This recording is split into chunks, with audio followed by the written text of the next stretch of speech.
I've never believed in double coverage, but health insurance and Aflac is money. And I know how Coach Brown feels about money. Aflac. That is what this jacket needs. Get help with expenses health insurance doesn't cover. Aflac Is an official sponsor of ESPN College Game Day. It's Bowl as part of Capital One Bowl Mania. Here in rainy Shreveport, Louisiana, we are locked, loaded, and ready to go. For the first time all time, a meeting between BYU, 13th in the country, and UAB. So our first ranked team in action this postseason. Alongside of Cole Kublik, I am Roy Philpott. Paul Carcaterra joins us on the sideline in just 1 minute. Cole, away we go. This matchup certainly interesting today. It's my kind of game. It's a line of scrimmage game. This will be a heavyweight title fight. O-line, D-line, running backs. We got some rain. Let's go. Bowl season is here. Wind, rain, all of the above. Meanwhile, for UAB, they are literally back from the dead. Their program quit football back in 2014 before resuming activities just 3 years later. And talk about a phoenix rising from the ashes. You got a brand new stadium that was launched earlier this season, 5 straight bowl-eligible seasons, not to mention 2 Conference USA titles. Well, I tell you, you talk about a UAB fan running the gauntlet of emotions in that timeline, seeing Ray Watts at the podium, canceling the program, fast forward to Protective Stadium in downtown Birmingham being open. Just unbelievable where Bill Clark has this program. The Blazers are led by Debo, is what they call him. Dwayne McBride's had a great season, Cole. Told you it's going to be a line of scrimmage game, and this young man is going to be a big reason for it. Thought Spencer Brown going to the NFL might slow down the UAB rushing attack? No. Dwayne McBride has been exceptional. A big-bodied back that has the speed to be able to pull away. We'll talk a lot about the outside zone stretch play today. McBride, a big reason that it continues to go for the Blazers offense. Oh, you're getting down and dirty already. I love it. Meanwhile, for BYU, they had a chance to win 11 games for the second straight season. It's a historic season. When you think about the fact that you could pile up 11 wins for 2 straight wins, 2 straight seasons, it's only happened 3 times in school history. Kalani Sitake continues to do great things for this Cougar program. September, an enormous month. Go back to joining the Big 12. That announcement the day before the big win against Utah. First time since 09, a 5-0 start overall. Back-to-back losses to Boise State and Baylor. They fall out of the rankings before finishing strong, winning each of their last 5, and now ranked inside the top 15 entering this Independence Bowl. Paul Carcaterra has breaking news for us right out of the gate. Paulie, what you got? It's a wet one down here, Roy, and BYU has produced some legendary quarterbacks, and after Zach Wilson's epic 2020 run, there were some questions around first-year starter Jaren Hall, but he became an answer for the BYU offense, but he's not starting today due to a foot injury suffered in the season finale against USC. Next man up, well, that's quarterback Baylor Romney with monster potential. He's 4-0 as a starter. And OC Aaron Roderick told us he can flat out throw it and would start for a lot of Power 5 teams. He's not the runner Jaren Hall is, but expect a cerebral signal caller who can throw darts all over the field. BYU once again churning out quarterbacks one after another. Kark, thank you very much. Stay dry down there, especially in this first half. The weather should be interesting as we get underway in rainy Shreveport. On a Saturday, our first ranked team in action this postseason in BYU, a chance to win 11 games in back-to-back seasons. Cougs did win the coin toss and deferred to the second half. As you take a look, the Radiance Technologies Independence Bowl, a snow game back in 2000. Eli Manning, Daniel Jones have participated in this contest. Generally speaking, Cole, this game proves to be more entertaining than not most seasons. We expect that today. No, absolutely. 2 offenses that are somewhat similar. The personnel groupings and the way that they manage that part of their offenses will be a little bit different, but very similar schemes, ground and pound. They'll both take their shots, and I just wonder how much a quarterback change, technically for BYU, is going to morph that offense today. And with the weather, we got rain going sideways right now as we're going to kick off here, Roy. Yeah, some lightning about half an hour ago. Fortunate to start this one on time. We're told the weather should push through in time for our second half, and we shall see. Jacob Oldroy squares up our opening kick. And impressive in the wind and rain. It sails over the head of Jermaine Brown. And UAB gets the football first. Quick drive over from Birmingham to make this bowl trip to Shreveport. And the Blazers, of course, out of Conference USA, Cole, they're going to transition to the American the next couple of seasons. BYU going to the Big 12. And our first look coming up of Dylan Hopkins, who's the starting quarterback. Dylan Hopkins, young man that really kind of won this team over after 4 or 5 games into the season. Started out with Tyler Johnson, who entered the NCAA transfer portal, was a 6-year senior coming back, had a lot of experience, but Dylan gives this team a much different dynamic down the field with his arm talent. Garrett Prince goes in motion. The running back is Jermaine Brown on first down. They're going to toss it, and the swing pass is there to Brown. And this one-man miss. Rushes ahead. He'll pick up 12. Give him 11 officially, and that's a first down. Tanuvasa made the stop and tripped him up. Just an extension of the run game here for the BYU offense. Just spit the ball out quickly to your back out of the backfield. See the O-line go down. Cut blocks, get out front. And a nice block from number 20, Garrett Prince. We'll call his name often tonight. He can be dynamic catching the football. But these tight ends in this UAB offense do a lot to make this go. After a gain of 12, handoff Brown, and a jump cut, a gain of 3 on first down. The stop by Tooley. So what's it like in this weather as an offensive lineman? You played at Auburn. You played in this game while playing for the Auburn Tigers.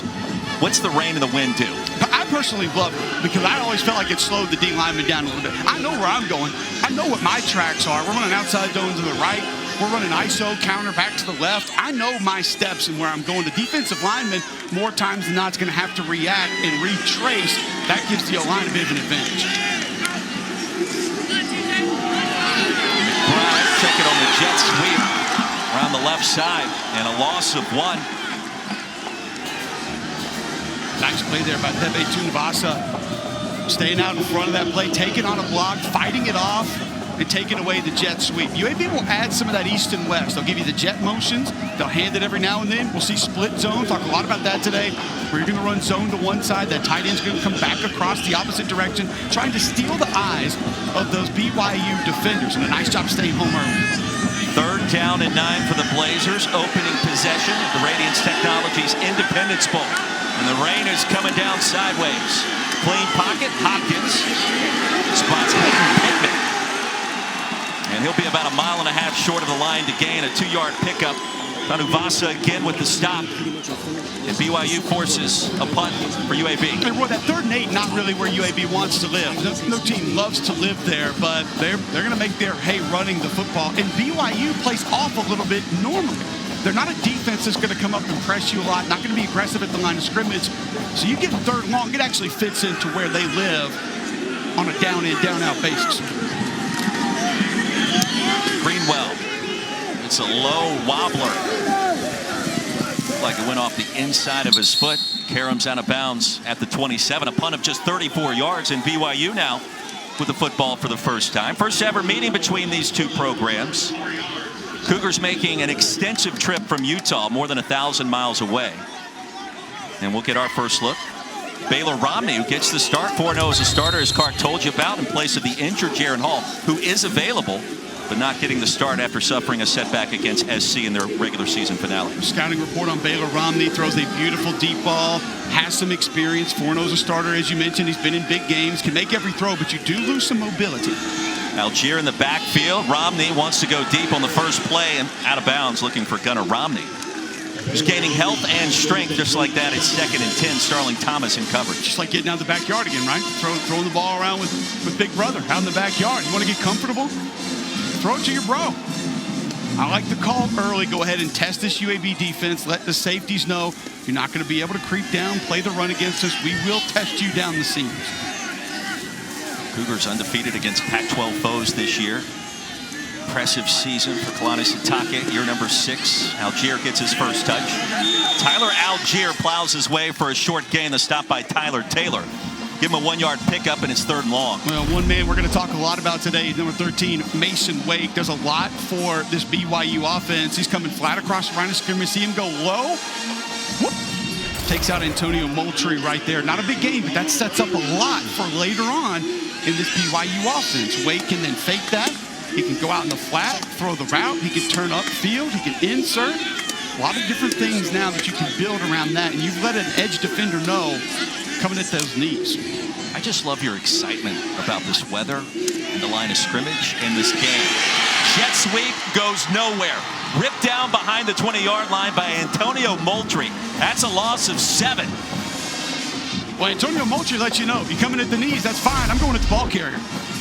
Moultrie, just a big physical body out on the edge. 6'4", 265, right side of your screen. Fights underneath the block, and that's just a missed assignment.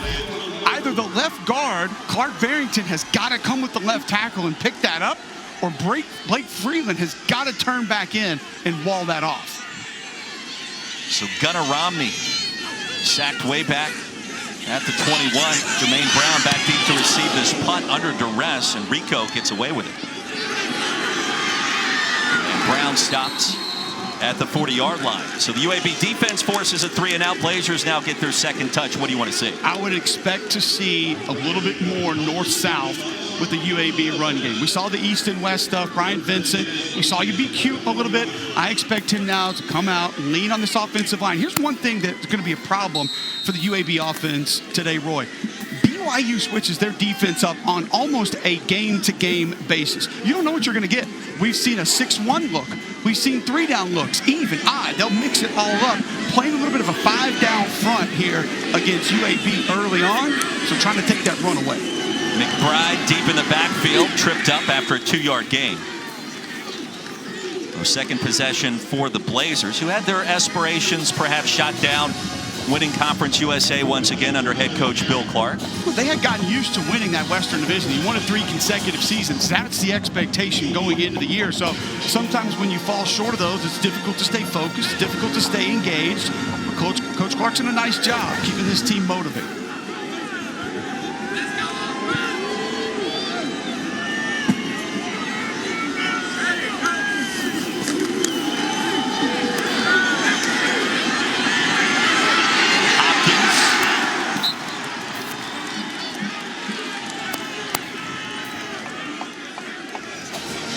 And welcome to Shreveport, Louisiana. The rain is falling down here at the Radiance Technologies Independence Bowl. Great to have you with us on a sensational day for college football and postseason play. With Cole Kublik, I'm Roy Philpott. Paul Carcaterra doing his absolute best to stay dry on the sidelines. You haven't missed much so far. Obviously still scoreless. Second possession for UAB after forcing a 3-and-out of BYU. And the Blazers on the move, 3rd down and 3. Time for Hopkins, has a first down, a lot more. Ball pops out, but quickly recovered. That will move the chains after a gain of 14. Palmer makes his 4th catch of the season to keep the drive going. Yeah, Tajon Palmer, nice job just sitting down in this route. Hopkins doesn't see what he likes early, just a 3-man rush from BYU. Comes all the way back across to Palmer, delivers a strike. Good throw in the rain, got the weather, the wind. That's close, really close.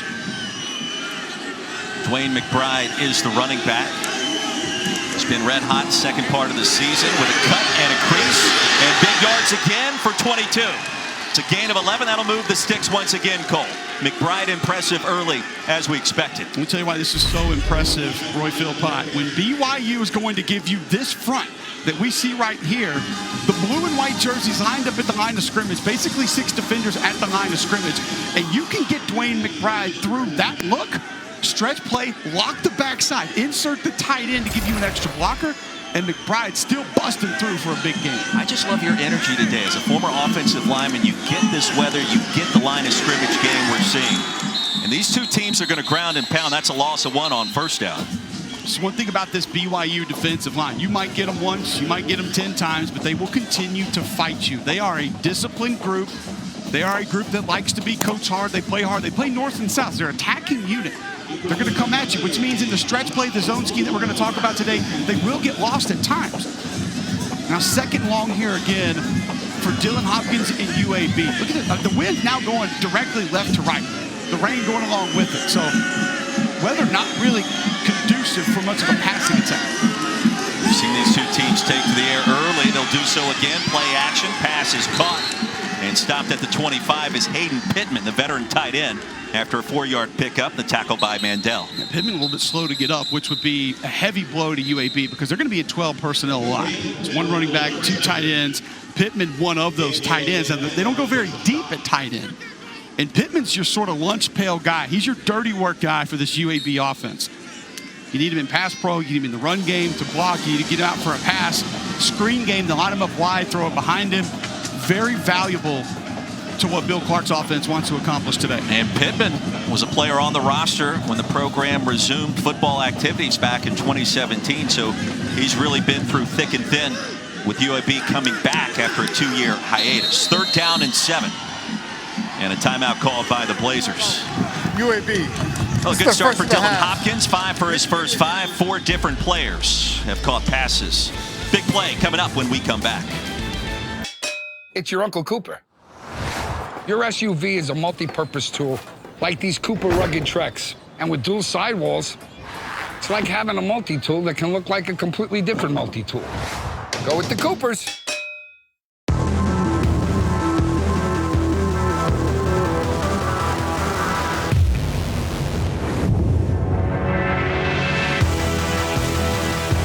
Luna Rosa Ocean, the new fragrance by Prada.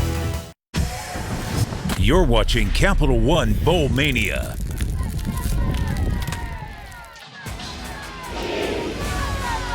And welcome to the Radiance Technologies Independence Bowl as part of Capital One Bowl Mania. The rain coming down. It is windy at Independence Stadium between the Cougars and the Blazers.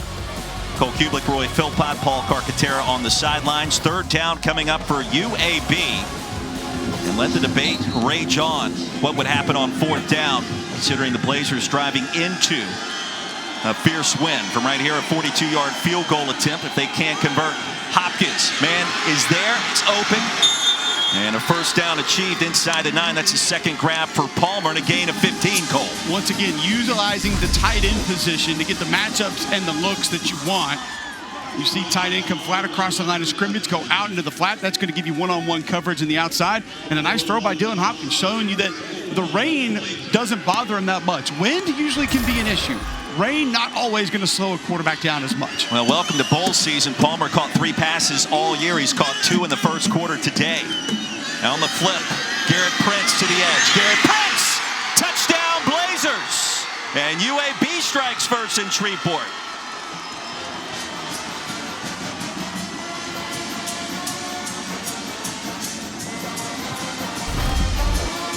Garrett Prince is a matchup problem for any defense. He can just flat out run. There's the motion that we talked about again. Just push pass on the jet sweep look, and Prince just making a few happen on his own. How about Dwayne McBride, Debo out front throwing the block? You love to see a running back that's one of the most productive in college football, not afraid to turn himself to a lead blocker. You mentioned McBride. How about Hopkins in this weather? A 7 for 7 start. And by the way, that was a touchdown pass on the flip ahead to Prince. And UAB on the board early here in our first quarter. Love the play calling. Love the fact that you get your tight ends involved early. And the Blazers have a lead in the Independence Bowl. Middle of the first. Gifts for elves, check. Now just in a dang coupon code. Hold your reindeer, Santa. Samuel, what's up? I got a gift for you. Capital One Shopping instantly searches for available coupon codes and automatically applies them. Just download it to your computer. It's free. Whoa. Oh, I have that saved me a bundle. You have that? Mm-hmm. What? So, that get me off your naughty list? Are you off the naughty words? Yes. Oh, I don't think so. Capital One Shopping. It's kind of genius. What's in your wallet? So at AT&T, everyone gets our best deals. Aren't others doing that? Others say that, but not everyone gets the best deal. Like, what if I give you a lollipop? Then I give you our best lollipop. That's not fair. At AT&T, we think it's only fair that all customers get our best deals. And you get a choice of plans. She said everyone. It's not complicated. Only AT&T gives both new and existing customers our same best deals, like up to $1,000 off our most popular smartphones. The Radiance Technologies Independence Bowl on ABC is brought to you by Radiance Technologies and in part by Ticket Smarter, a smarter way to buy tickets.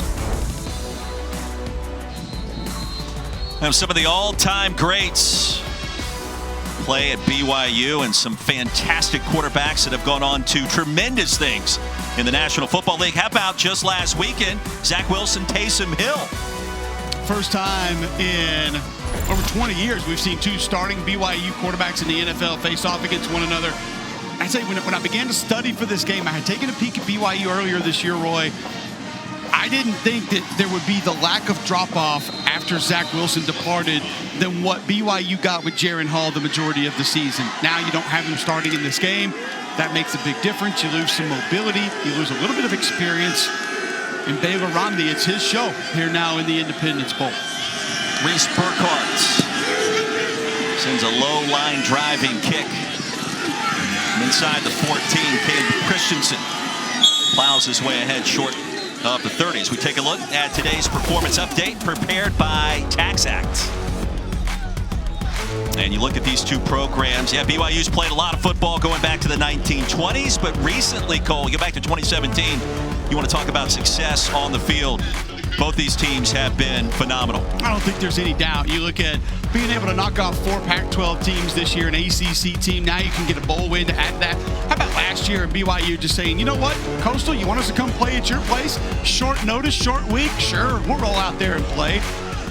Gotta love just the attitude, the demeanor of this BYU football program. Baylor Romney gets the start with Jaren Hall injured. Hand off Tyler Algier. Full head of steam, and there he goes. First down for the Cougars after a gain of 13. Paul Carcaterra. Well, with this weather, expect a heavy dose of Tyler Algier. And I spoke to him this week. An amazing story. He's a walk-on. And 2 years ago, he was playing linebacker, making a ton of tackles. He told me if there was not a problem with the depth chart at running back, he'd still be a linebacker today. And Cole, just what the doctor ordered, getting him the rock in this kind of weather, in this kind of game, he's built for it. I don't think there's any doubt. You mentioned the quarterback change with that weather. False start. Going to be a lot of 25 offense. Today. 5-yard penalty. First down.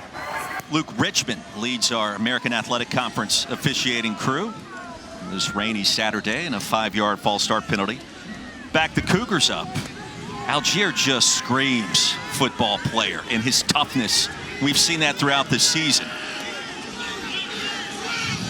Cole, he may have a decision to make after this game today in terms of the National Football League, because you look at his 20 rushing touchdowns this season, the overall numbers as impressive as any season we've seen at BYU.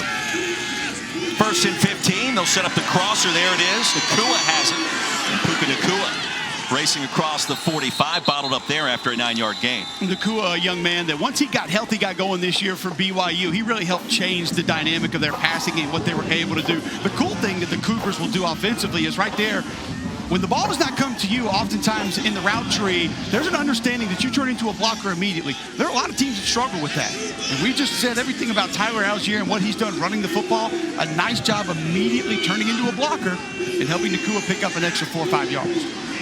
Get that penalty yardage back and then some. Algier stopped at the line, driven backwards. Antonio Moultrie, his second TFL in the first quarter. That's a loss of 6. UAB is going to roll probably 6 to 8 different edge defenders on this defense. Moultrie is basically a defensive tackle, a lighter defensive tackle playing outside linebacker. And when he wants to get north and south, and he wants to use that body to get physical and run through a block, you see right there he's very capable of being able to do it. Third down and 12. UAB came into this game as an underdog, an impressive start. Not too far from Birmingham, they're home. Currently in Conference USA, but getting ready to transition into the American Athletic Conference. Third down, a quick toss. Reception made at the 45, well short of the line to gain, and Tyler Taylor laid the lumber after a 6-yard pickup. Woo! Tyler Taylor coming over, trading paint here early. And you know, I'll tell you, Tyler Taylor is familiar with the opponent.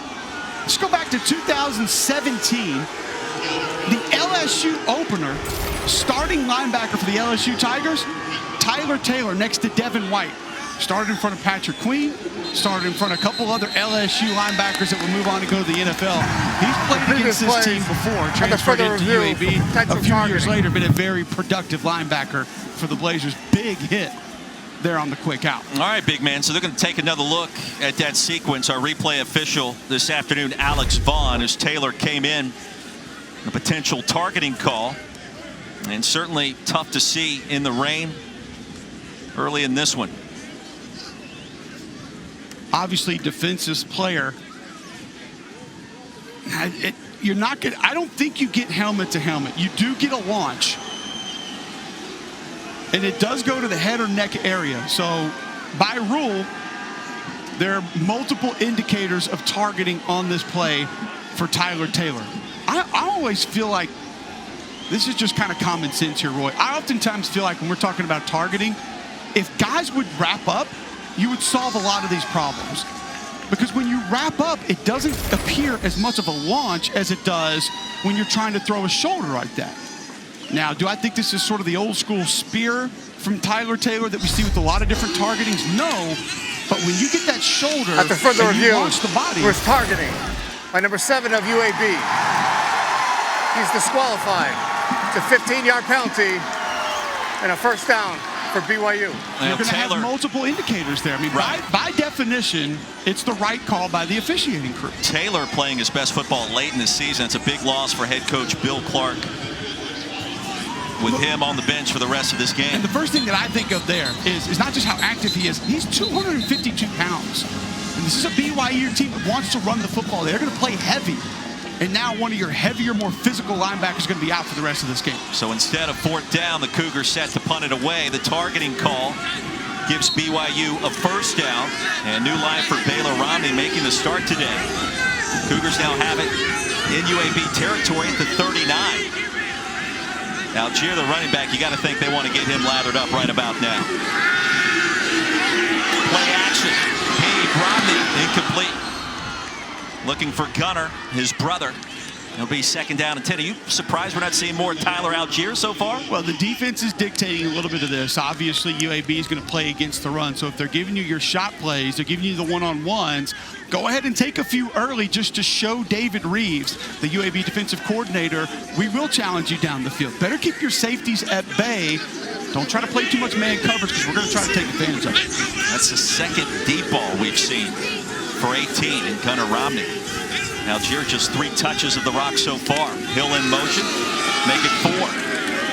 Tap dance through the line of scrimmage for a 2-yard gain. Just like that, it's 3rd down and long. And one thing you'll see from this UAB defensive line, play mostly 3 down.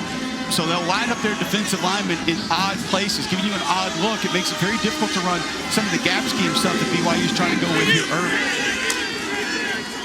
Is this 4-down territory this early in the game with BYU with this kind of field position, in your opinion? The wind's died down a little bit. You actually have the wind at your back. Conditions would probably tell you if you can pick up a few here, go ahead and go for it on 4th down. I was waiting for you to pull out your metric card and kind of tell us what the deal was. 3rd down. Pocket collapses. Romney escapes and stops short of the 35, and he goes down hard. So a 1-yard gain on 3rd down and long. Decision time for Kalani Sitake as Will Bowler made the stop, Cole. Left side of the offensive line is where you're going to see the pressure. And UAB thrives here. This is a pass rush attacking front. They love to get after the quarterback. It's essentially what they're built for. They are built to attack the quarterback. So good pressure there. Only rushing 4. Coach Reeves doesn't have to overcommit. And you're putting BYU in a decision-making time now 4th and long. Would be a 53-yard field goal attempt. Instead, it's 4th and 7. Cougars have been pretty good in this position this season. Romney escapes, has Algier, and nowhere close to the line to gain. Keandre swoops, sniffed that one out early, and a 3-yard gain results in a UAB possession.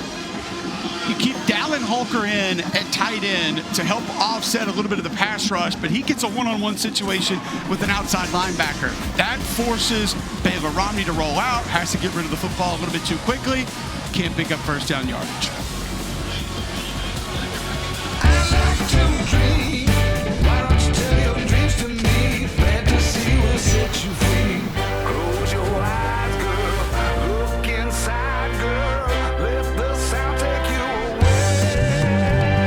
Prime never believed in double coverage, but health insurance and Aflac is money. And I know how Coach Prime feels about money. That is what this jacket needs. Get help with expenses health insurance doesn't cover. Aflac is an official sponsor of ESPN College Game Day.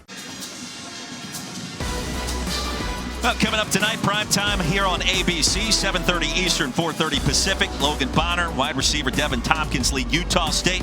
Mountain West champs against Oregon State in the Jimmy Kimmel LA poll presented by Stiefel. It truly is the most wonderful time of the year. Back in Shreveport, Cole Kublik, Roy Philpott, Paul Carcaterra. The rain starting to move out of the area. UAB with possession again. And Cole, I will ask you this. Bowl games, postseason play, about who wants to be here the most? So far, your response to that question would be? I think both teams. I don't think we're going to have any issue here with motivation from either one of these groups. We'll run off right tackle there for UAB. But I think BYU probably looks at this and says, double-digit wins? We maybe had higher aspirations.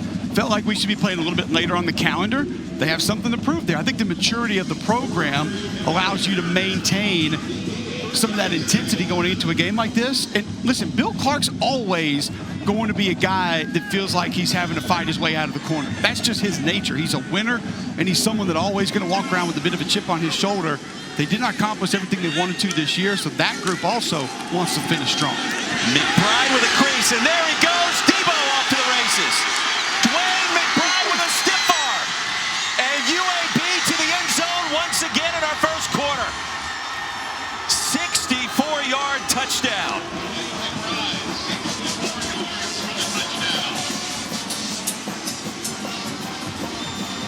Goodness gracious. Would it surprise you if Lyle Henley, the UAB strength coach, told me that this young man generates more power than any other player on the football team? How about that cut to get back inside, then get north and south? Here it comes. Get off me, sir.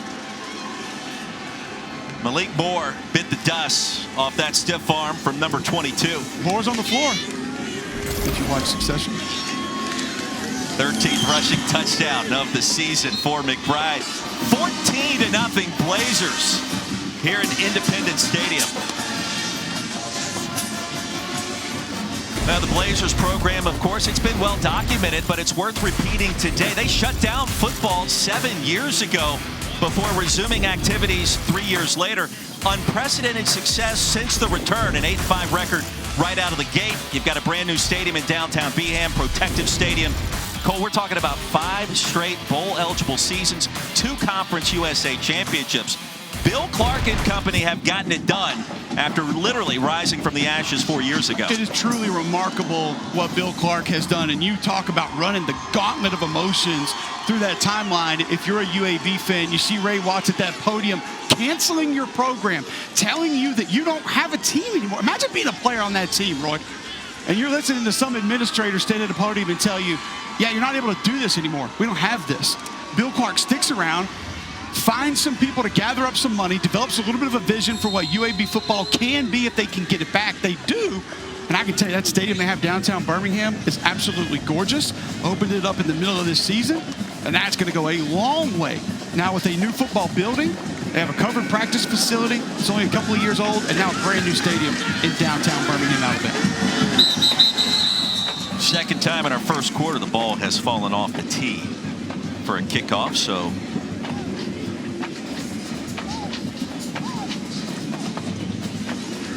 we'll redo it. It's Burkhardt. Set things back up.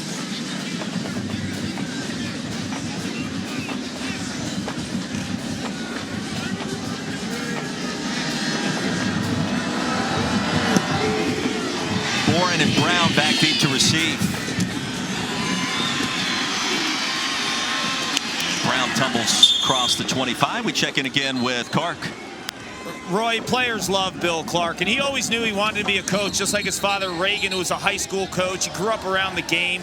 He always loved how his players were always at the house getting together for meals and laughs, and always just wanted to be like his dad. His dad was his role model, and his dad's now 80 back home in Piedmont, Alabama, watching, and he told me his dad also taught him how to be brutally honest, which in his book is just honesty. Yeah, tough love is what it's all about as you take a look at the 4 players still on the roster from back in 2017. We'll see Dijon Turner later today. Just 23 yards of total offense for BYU so far. There goes Algier, rumbling his way into UAB territory. Stopped by Alex Wright. That's a gain of 35. That's why this young man, 3rd in the nation in yards after contact in college football. Stretch play, outside zone. Really nice job by Connor Payne, the center, getting strong with his outside hand, forcing that defensive lineman out of his gap. And then Algier knows how to make the right cut, get north and south, and he's going to run through tacklers. It's especially a day like today. Guys a little bit lathered up, a little wet out there. Tyler Algier is going to be running through a lot of arm tackles this afternoon. Time winding down in a very quick first quarter. Two teams that want to keep it on the ground. Looks like the bulk of the bad weather has pushed through the Shreveport area. Cougars on the move, and they'll stop it here with a timeout.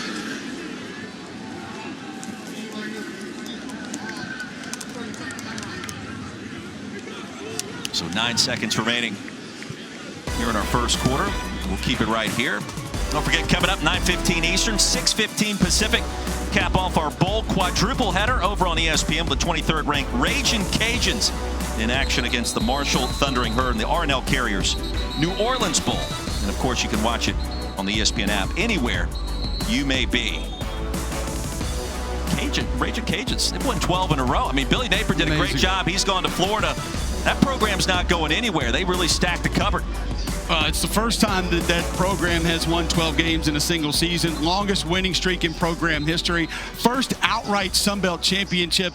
One of those teams in college football, Roy, that I feel like we need to spend more time celebrating. You think about this BYU team, what they've accomplished. You think about UAB the last couple of years. You look at what Cincinnati, everybody's going to focus on them. And yes, they deserve it, but there are other teams in college football like Baylor, like Pitt, that have done amazing things this year that I believe deserve a little bit more celebration than we like to give them. I like you celebrating the little guy, and that kind of feels like that's what you're doing there. We'll do that more as we go through. Algier. You think about Jamie Chadwell, Coastal Carolina, being able to go out and get that bowl win. And Thomas Hammock, Northern Illinois, they couldn't get that bowl win, but they didn't win a game last year.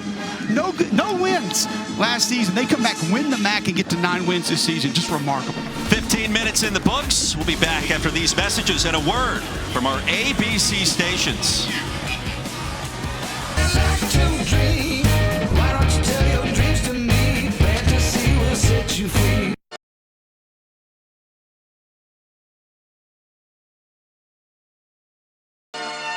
Fuel your grind with Gatorade's proven formula and the right blend of electrolytes to help you on your journey to greatness.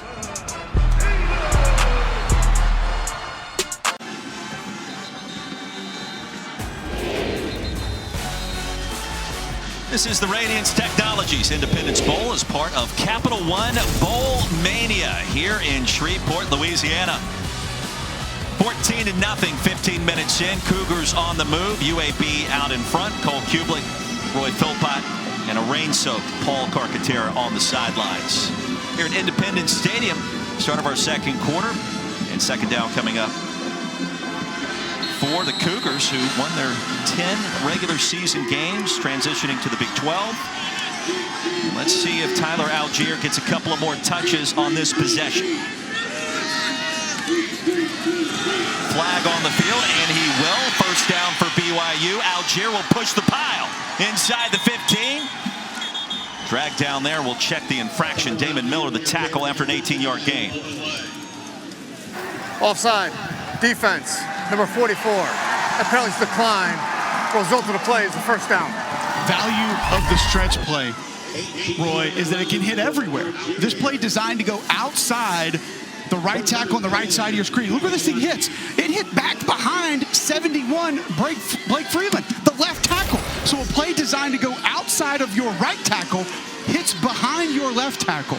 That's a lot of space to cover for the UAB defense. And so we've seen outside zone now for BYU at the end of the first quarter. You think that's significant. Nakua goes in motion. And they'll get the quick toss. That could have been a backwards pass. And they'll rule that in that capacity initially. And they'll call it incomplete. Go back to 2019. This offense was a duo pin and pull run football team. That's when Tyler Algier was moved to linebacker. He couldn't see things develop. He didn't have the vision, couldn't read it the way that he needed to ultimately be a successful tailback. Now, this is an outside zone first football team. They build it around the stretch play. Now you get some counters, you get a belly, a wham, a trap every now and then, but the outside zone is what 25 sees extremely well. That's where he has flourished. The last 2 big runs that he's had have been the first 2 outside zone run calls of this football game. As a former offensive lineman, I love it when you say the word wham. 2nd and 10.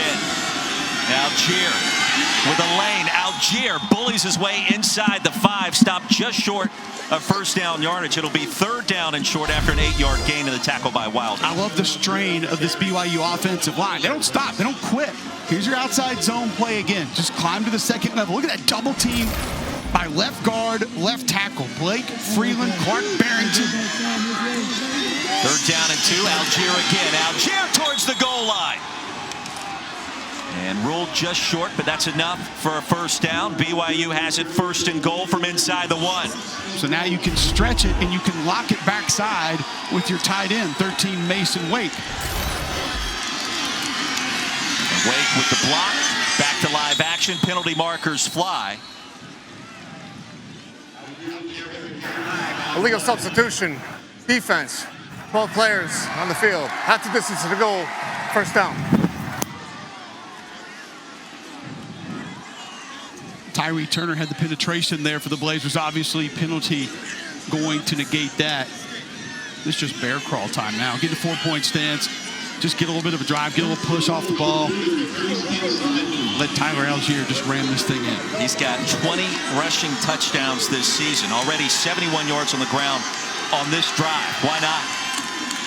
Algier, full head of steam, stacked up, driven back. Second effort, give him the touchdown. Well, that is Tyler Algier in a nutshell. That kind of physicality, he never gave up on that play, Cole. No, and it was great penetration from Tyree Turner again, 10 from UAB. Watch the gold helmets come through the line of scrimmage. Great penetration up front, but Algier, knee not down, able to reach out. Almost looks as though he's on a defender, and that's why he's able to reach the football over. The left elbow, I think it's what we might need to take a look at. So he's going to cut back. He's on top of the defender here. Does that left elbow go down first? Initially, I thought that it did. Yeah, from that angle, it looks like this will not be a touchdown. This should be a great look. The elbow coming down means that the play is over, and right there it is before he reaches across the goal line. They should have it again inside the 1, no score. Heck of an effort, though, by 25. Heck of an effort and good penetration up front from the UAB defense. They negate the front side of that play. So it's just zone play to the right, and you saw a couple of those gold helmets just push through the BYU offensive line. Penetration disrupts everything. Short yardage red zone near the goal line. Kalani Sitake, year number 6, just received the contract extension. For their view, the runner was down with his elbow at the 1-yard line, and the ball was at the half-yard line. It'll be second down, BYU at the half-yard line. That's a right call. That was indisputable video evidence. I agree. Absolutely. That elbow was down, and it appeared as though he was able to pull it off because he was on top of a defender. So the knee didn't actually hit the ground, but the left elbow did go down before the ball crossed the plane. All right, you don't get fancy here if you're BYU. You think that guy's going to get fancy? I don't think so. That's a former fullback right there coaching this football team. He ain't getting fancy. Algier trots back out on the field. Rain is stopped for a moment, as has the wind.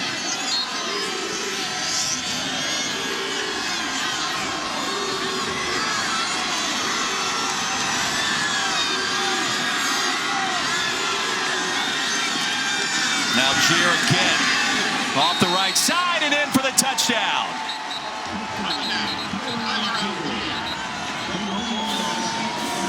Cougars on the board, 14-6, rushing touchdown number 21 for a guy who may have a very important decision to make after this game, and that is whether or not try his talents at the next level in the NFL. Pretty remarkable. Luke Staley in 2001, now Tyler Algier as well. The only BYU running backs in school history to have over 20 rushing touchdowns in a single season. Just remarkable.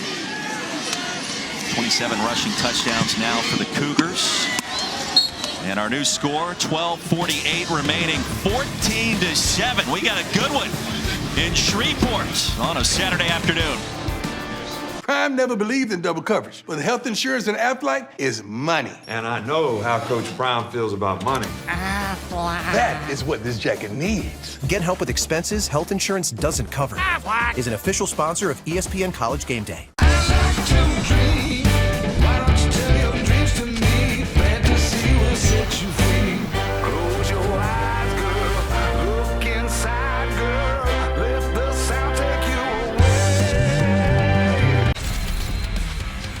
let's take a look at today's clutch delivery, brought to you by Chipotle. Tyler Algier already 83 yards on the ground getting it done. BYU deciding to go to the stretch play, and what do you know? It works. It's been working all year. Great cut back inside there for Algier, and then an even better cut here. He just gallops through defenders. Arm tackle's not going to bring him down. Solid stalemate at the line of scrimmage there by the BYU offensive line in short yardage. You know 25 is going to be able to bull that ball into the end zone. 72 yards on the ground on just that possession alone as the Cougars and Kalani Sitake finally get on the scoreboard in our second quarter. Cole Kublik, Roy Philpott, Paul Carcaterra. Independence Stadium. Jacob Oldroyd, set kick high from the 19, fielded and dropped at the 25. That was Jermaine Brown. Well, this is the only bowl game coming up on Monday afternoon. Old Dominion and Tulsa, a pair of teams trying to end their seasons in outstanding fashion. 2:30 Eastern as Capital One Bowl Mania continues. Shamari Brooks leading the charge for the Golden Hurricane. Got a chance to rush for 1,000 yards in that one for the second time in his career after sitting out last season with a torn ACL. Myrtle Beach Bowl presented by TaxAct. Starts at 2:30 Eastern on ESPN and the ESPN app. Perfect start for Dylan Hopkins, replacing Tyler Johnston in the starting lineup early in the season for UAB. McBride sent down back at the 20. Tyler Batty got there first. That's a loss of 3. Batty described as a defensive lineman that plays heavier than he is. Kadeem Telford tries to go low, give him a barrel roll to get him to the ground, but a nice job by Batty using his hands, staying away, and then finding the football. That split zone there, so you saw the tight end come flat across. Beatty had to have discipline with the eyes to stay home, and an excellent job. Brown motions out. Hopkins going to be flush. Hopkins going to be dropped. All the way back at the 17. Guess who? Number 92 again, Tyler Batty. Well, a lot of this comes from 91 as well. Earl Tuitoe Mariner. There you see 91. Look at that bull rush there. Woo! You get 2 hands on an offensive lineman's breastplate and get him going backwards. There's not much you can do about it, Roy Philpott. You'll be on skates. I've been on skates before, and I don't like it. I don't like being on those kind of skates either, when a defensive lineman's got me going the wrong direction. Cougars with 4 TFLs so far. Hopkins, conservative pass. Caught, stopped well short of the line to gain. And the Cougars defense flexing. Hanneman got there to lead the charge to force the UAB punt, and you can feel momentum shifting in this one. This BYU football team, physicality, momentum, energy, they find it. They locate it in different spots. I spoke to a couple of coaches that have coached against BYU the last few years, and they said there will be a couple of momentum plays throughout the course of the game that as a coach you're on the sideline watching, you can't do anything about it, and it just feels like everything shifts. Will that be one of those plays for BYU? Kyle Greenwell gets it off. And the Cougars with outstanding field position. And the return all the way back across midfield. A punt of 39 yards, a return of 11. Cougars in position when we come back.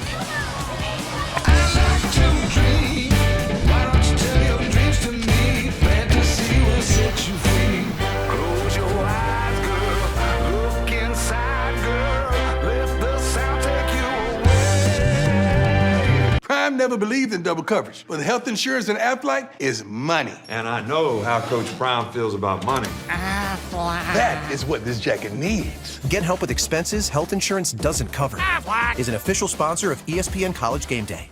The Radiance Technologies Independence Bowl on ABC is brought to you by Lee Michaels Fine Jewelry.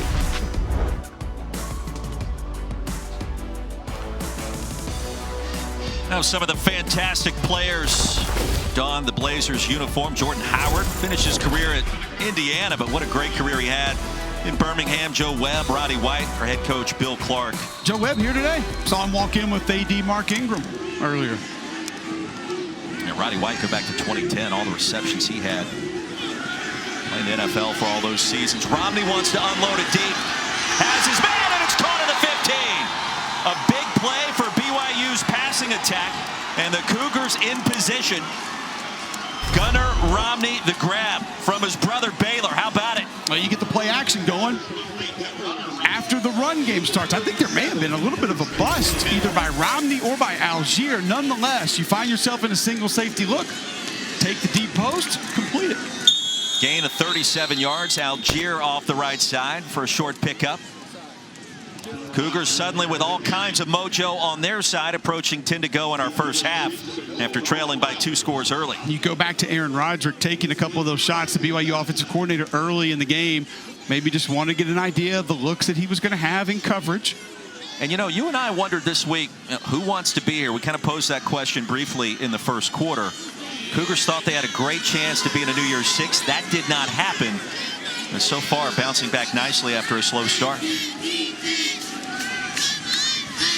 2nd down and 7. Now Algier tackled low and stopped after a 3-yard loss. That was Deshaun Oliver.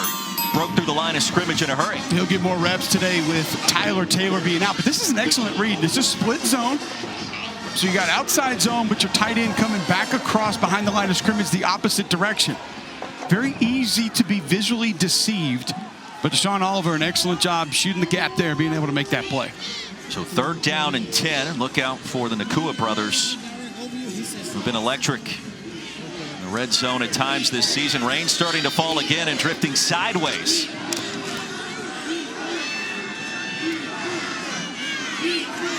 Time for Romney. The dump off. Algier, flag on the field. We'll check the penalty, and this could be a roughing the passer call, as Romney ate the turf quickly. Personal foul, roughing the passer, defense. Number 2, half the distance to the goal, automatic first down. Sanders, the guilty party that time, Cole. Yeah, had a free run at quarterback Baylor Romney. A little play action. Romney does a nice job actually getting the ball out, but the ball's gone.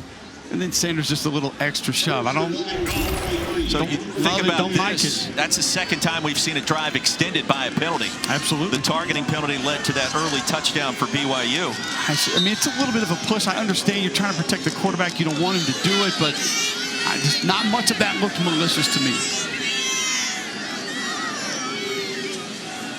Rapini Katoa checks in 4 for the Cougars. He's already announced he'll be returning next season. And on the jet sweep, there it is for the touchdown. Samson Nakua. 4th touchdown of the season for the senior from Provo.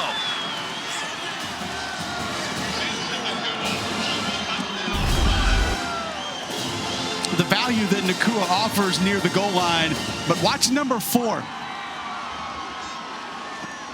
Lapini Katoa leading the way. Check out this block. Redirect. Boom.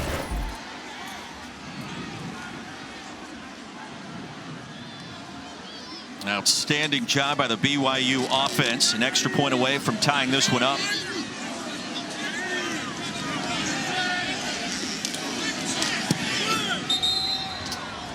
And that's exactly where we are.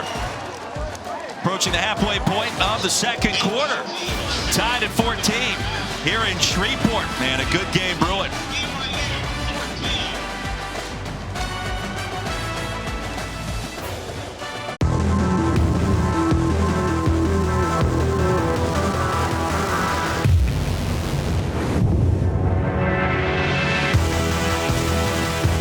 Luna Rosa Ocean, the new fragrance by Prada. Prime never believed in double coverage, but health insurance and Aflac is money. And I know how Coach Prime feels about money. That is what this jacket needs. Get help with expenses health insurance doesn't cover. Is an official sponsor of ESPN College Game Day. ESPN, home of the college football playoff semifinals. Friday, December 31st on ESPN.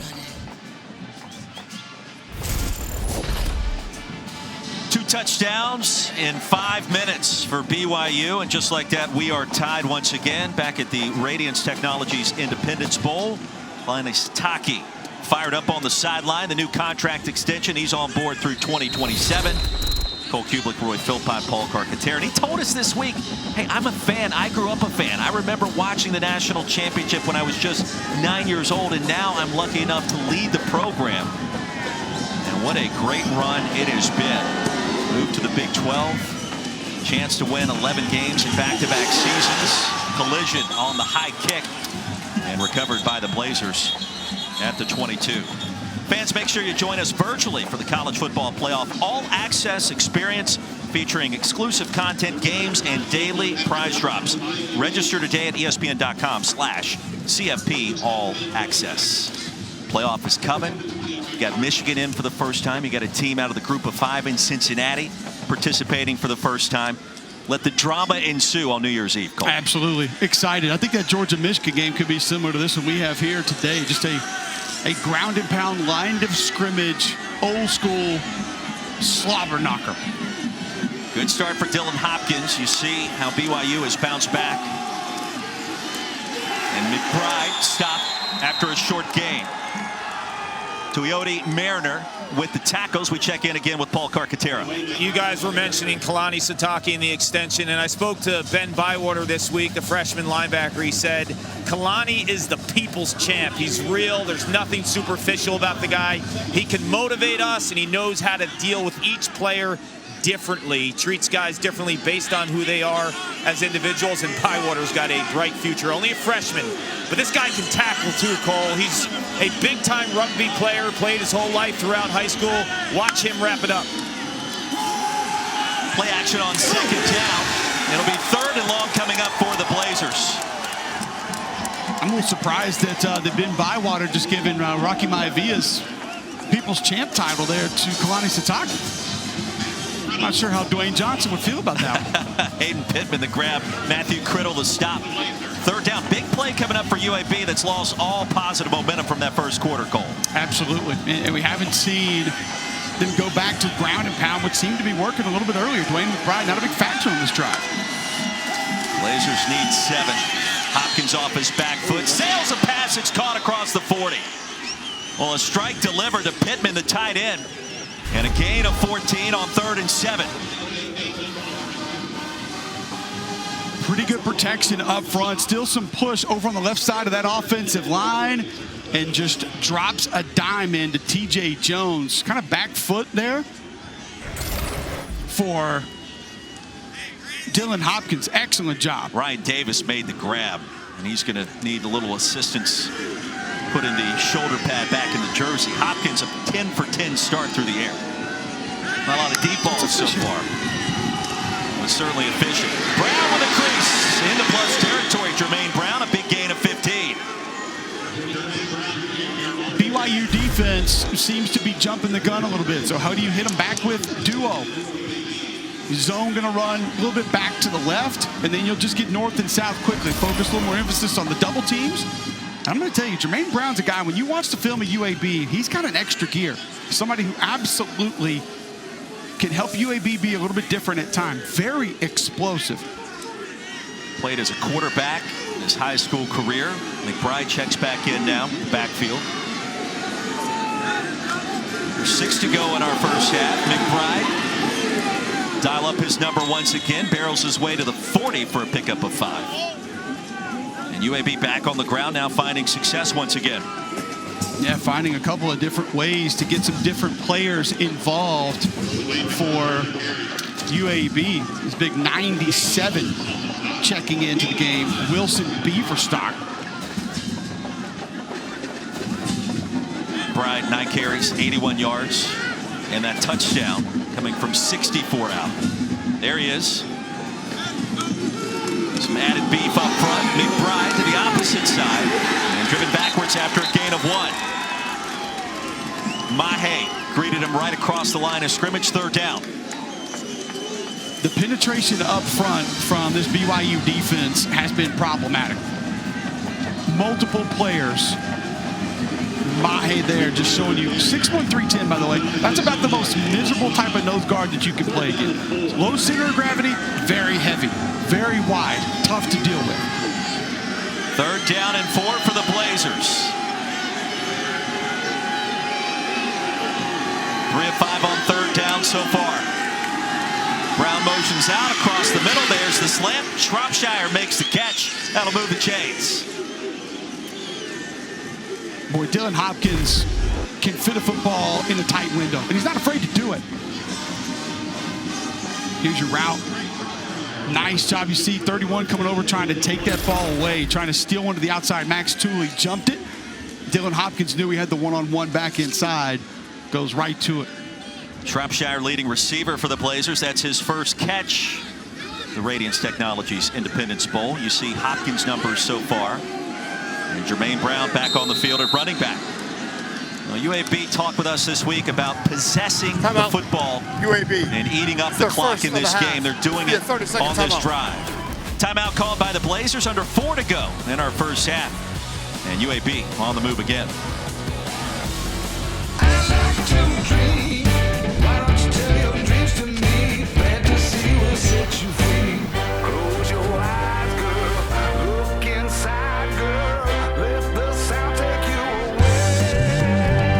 Prime never believed in double coverage, but health insurance and Aflac is money. And I know how Coach Brown feels about money. That is what this jacket needs. Get help with expenses health insurance doesn't cover. Is an official sponsor of ESPN College Game Day.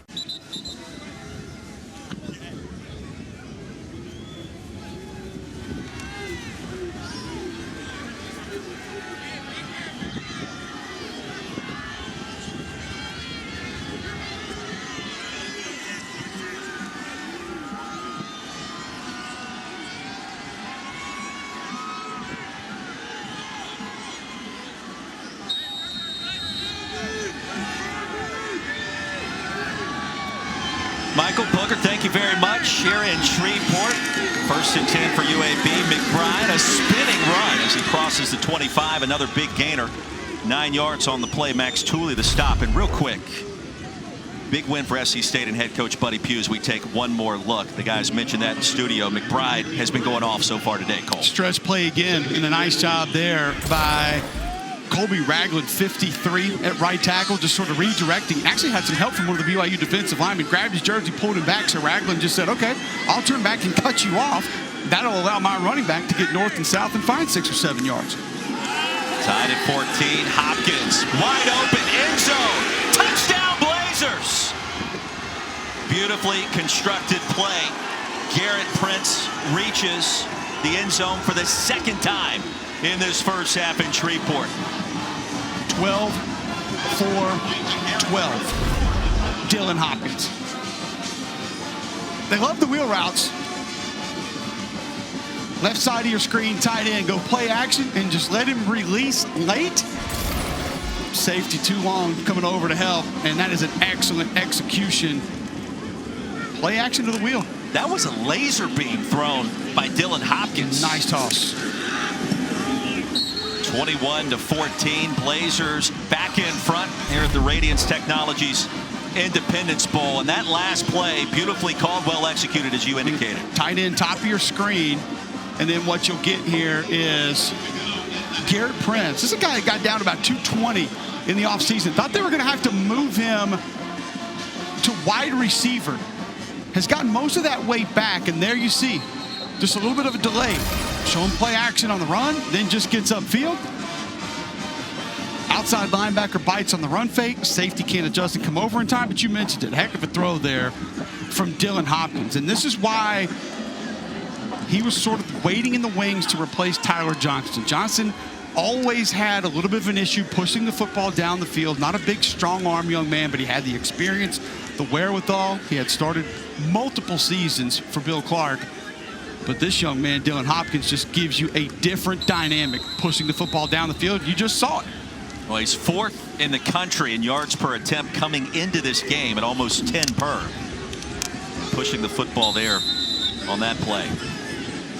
One thing Brian Vincent does an excellent job of is how deliberate he is with runoff routes. You saw the receiver right there take the safety back to the middle of the field. That allowed that tight end to get flat up the seam and be open for the touchdown. Burkhardt will try it once again. Davis and Bourne back deep to receive. And let's get somebody up there. Just put a fingertip on it. They're not going to play the Charlie Brown Lucy game here. They'll They'll get this thing done eventually. It's always painful to watch that. She would rip the ball away from Charlie Brown at the last minute. Hurts the lumbar just to watch him go down. C.D. Daniels will execute this highly technical hold. You close your eyes on this? I've always wondered. I'm looking ahead just in fear of maybe he's going to kick my finger off. I'm not even going to watch. I'm not close my eyes. See, ball comes out a bit awkward. And Boren takes it. Kirk Monster nearly got him and plows his way across the 25 to the 26. Well, it all comes down to this. The college football playoff semifinals, New Year's Eve on ESPN, also on the ESPN app. Heisman winner Bryce Young, #1 Alabama, taking on 4th-ranked Cincinnati. It's in the Goodyear Cotton Bowl Classic at 3:30 Eastern. Then it's #2 Michigan, 3rd-ranked Georgia in the Capital One Orange Bowl. Yeah, the Tide and the Bearcats, a bit of a discrepancy there in terms of all-time titles. Cole. Just a little bit different program history, but I think Luke Fickell's team is going to be more than excited to show up. They have some individuals that can be problematic. Jerome Ford obviously knows that Alabama program well, transferred to Cincinnati from Alabama. Desmond Ridder had an excellent season. Handoff goes nowhere. Driven down inside the 20. And that's going to be a loss of 7 on 1st down. Boy, Antonio Moultrie's having a heck of a game. Left side of your screen, just come north and south. Attack the football player. Sometimes that jet sweep, what you want to do when you get a defense running north and south is they'll take themselves out of the play. Just mistime that one a little bit. Miles Davis, the ball carrier. 2nd and 17 after BYU has scored on its last 2 possessions.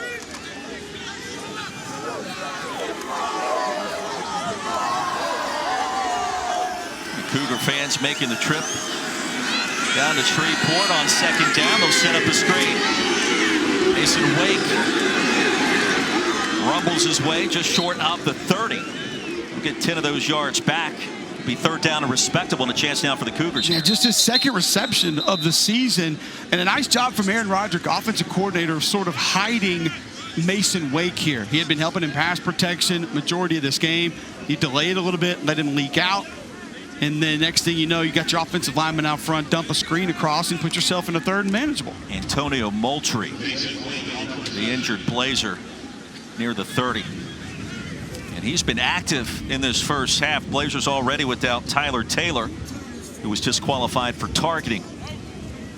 This would be a significant loss as well. He's such a physical presence out on the edge. And I talked to David Reeves, went to practice on Monday, watched this UAB defense operate. And I said, man, when I watch your group on film, it feels like you have like 8 or 10 different edge defenders that you'll roll out there. He kind of laughed and said, we like to use different bodies. They have a 3rd down package that they'll roll out. But Moultrie's a guy they don't want off the field very often because he is such a physical presence out on the edge.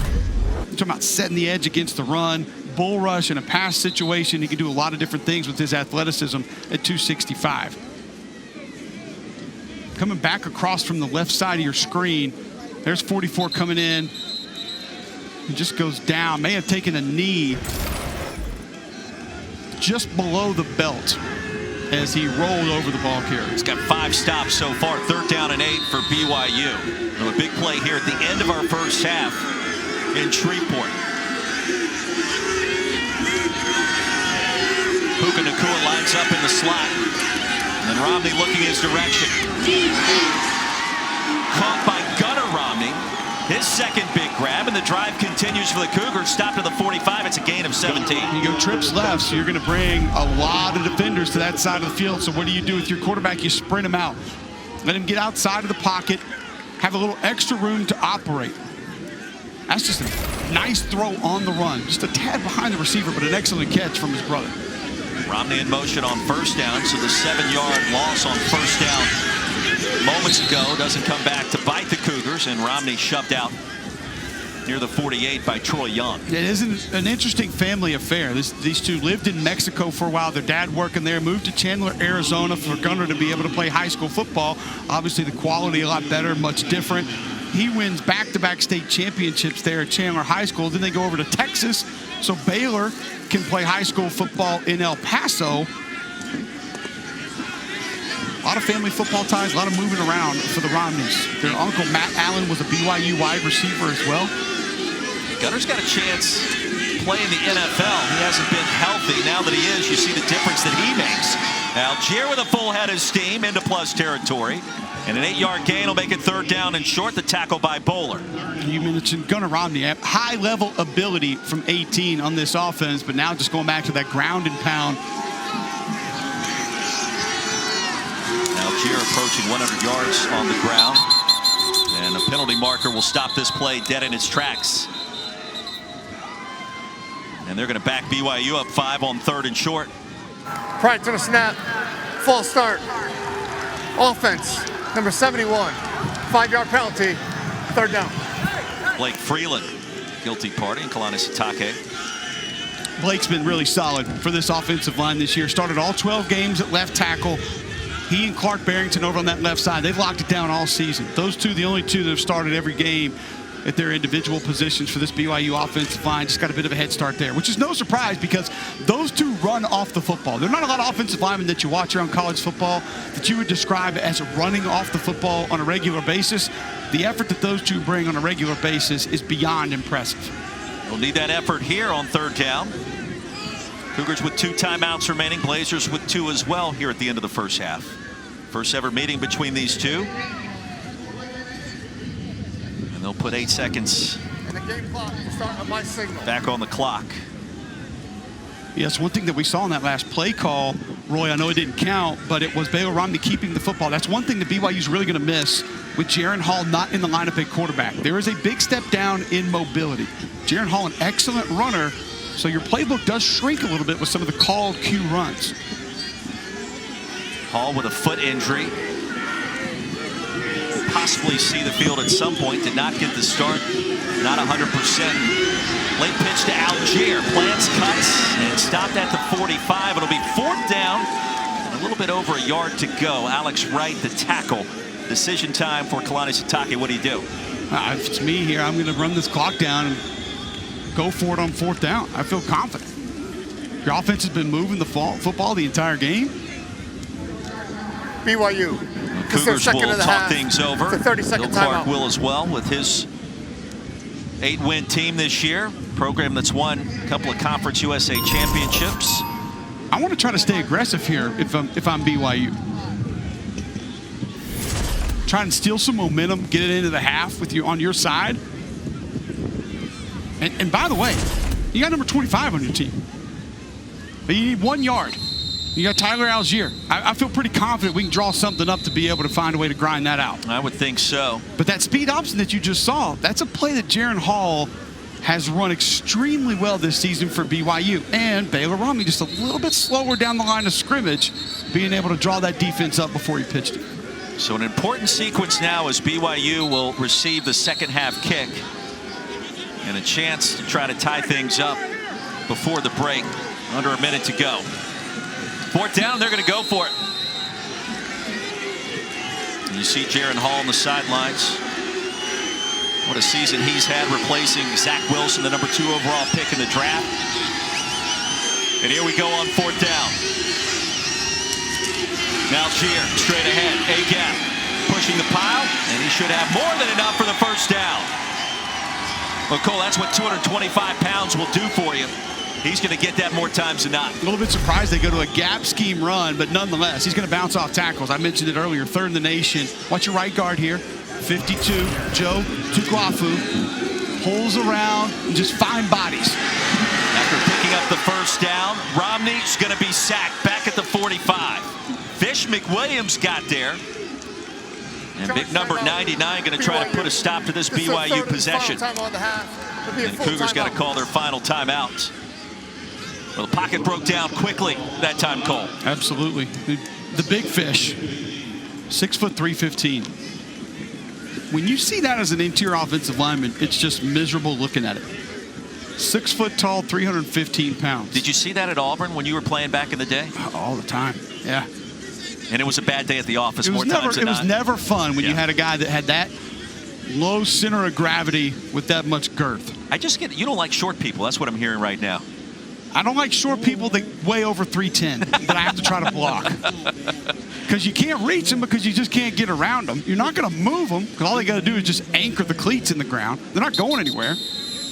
And then when they decide to get north and south, it's like a bulldozer coming at you. 2nd and 15 after the sack, out of timeouts, less than 40 seconds remaining. If you're Kalani Sitake, you've got your backup quarterback in at Baylor Romney. What are you thinking? I would think screen right here, because I still think the UAB defensive line, especially after a little bit of a break, they're going to be teeing off trying to get north and south. I have multiple downs. I'm not as concerned about the weather as it pertains to a field goal attempt. Now, the wind is still heading in your face, but there's not as much rain as we saw earlier in the ballgame. Rupini Katoa checks in, standing in midfield. On 2nd down, Romney delivers a strike. Out in the flats, Holker has it. And crossing the 40, that's a 6-yard gain, and that's about it. You got to get moving now if you're going to try to find some sort of a score. Romney now 7 straight completions. Big passing attempt here. Pocket collapsing across the middle and incomplete. Well, he heard footsteps that time and sails the pass high. You saw him get a little fidgety in the pocket, maybe uncomfortable. Actually, the amount of time that he did have, I don't think he really felt pressure. I think maybe just a little bit uncomfortable with how that pocket did set up. Had somewhere he wanted to get rid of the football quickly, was at home. Maybe second-guessed his own protection just a little bit on that play. Out of timeout, 17 seconds remaining. Perhaps a heave deep down the field. And 4th down coming up. Romney will roll out and heave one towards the end zone. Contact. No penalty marker down. Yanu held the intended receiver. And that was a bang-bang play in the back of the end zone. Yeah, Turner providing coverage. It did look like Hill tried to redirect to the back of the end zone. Ball's in the air. It's a little slippery out there. It's a little bit wet. Defender gets an arm out. You're not knocking a guy down with that left arm extended like that. I don't know.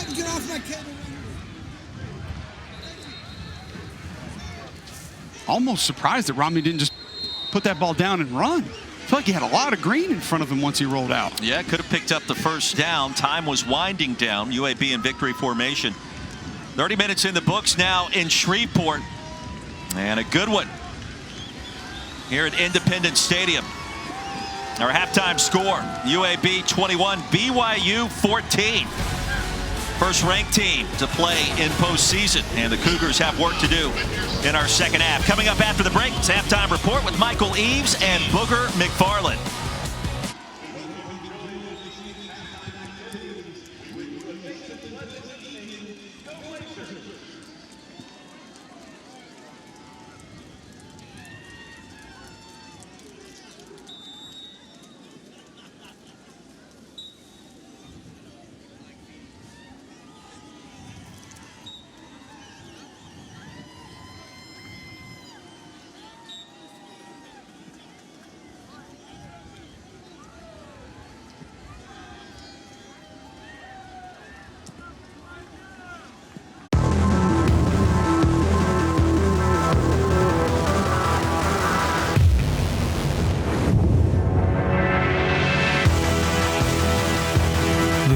Ocean, the new fragrance by Prada.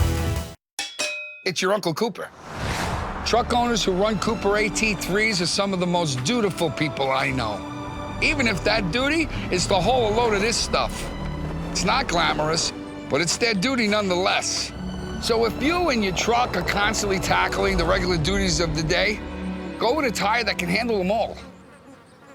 Oh, man. I stepped in it. Go with the Coopers. Cooper. Welcome back to Capital One Bowl Mania. And this is the Radiance Technologies Independence Bowl as part of Capital One Bowl Mania. Happy holidays back in Shreveport, Louisiana. And what a first half now in the books. 21-14 our score. UAB leading number 13, BYU. He's Cole Klubnik, Ibroy, Philpott, and great to have you with us, Paul Carcaterra, on the sidelines. Hey, a fun first half today, Cole. A lot of fun. We said it was going to be a trenches football game, won or lost at the line of scrimmage. Both teams having success on both sides of the ball. I'm enjoying it. Let's take a look at our first half stats brought to you by PlayStation. I thought BYU would have a little more than 85 rushing yards. Surprised really in both of those numbers because we've seen both backs break off big runs. I think if you're talking about an adjustment in the second half, both offensive coordinators picking and choosing their spots on when they're going to take their shot plays. Because the run game's going to be there. When do you challenge these two defenses down the field? Well, away we go. BYU set to receive our second half kickoff. And the Cougars will get it after trailing by 14 early. Now 7 to start our third quarter as we check in with Paul Carcaterra. Well, Roy, I just caught up with Kalani Sitake. And for starters, don't expect to see Jaron Hall. He thinks that he will not play in the second half. He loves the trenches offensively and defensively. He said expect a big dose of Tyler Algier in the second half. He's one of the best backs in the country. He's a bruiser. This is the type of game that he can win for BYU. Defensively, he's so impressed with Dylan Hopkins on the other side at UAB. He said, we played really good defense, but this kid is throwing it into really, really tight quarters. They need to mix up some of the pressures to kind of rattle him. He's perfect in the first half. Clark, you're the man. 101 yards on the ground in the first 2 quarters for Algier. Already lathered up, ready to go. A short gain on first down, the stop by Bowler. Give him 3, maybe 3.5, Cole. Interesting to hear Kalani Sitake talking about Dylan Hopkins and just the success that he's had. Super accurate quarterback. And I feel like Brian Vincent's done a nice job of being able to design things to give him one-on-one situations and good windows to be able to throw the football into. But BYU's got to find a way to be more disruptive in their pass rush if they're going to find a way to get him to throw an incompletion. Start by Hopkins. Off the back foot, Romney has Nakua. And a nifty move results in a BYU first down. Wilder brought him down, but not before he picked up 9 to move the chains. Nice quick throw here to Samson Nakua. Baylor Romney and understanding where he wants to get this football. Just a little quick route, quick in, understand zone coverage, find some space, yards after the catch. Still haven't heard you say wham since that first quarter reference. I'm waiting on a wham block. We get a wham block, I'll show you. I will go wham again, trust me. I do like yak, yards after catch. That works as well. Algier off and running. Tyler Algier, there he goes. Can he get to the pylon? Dives for it. Yes, he can. Touchdown Cougars from 62 yards out.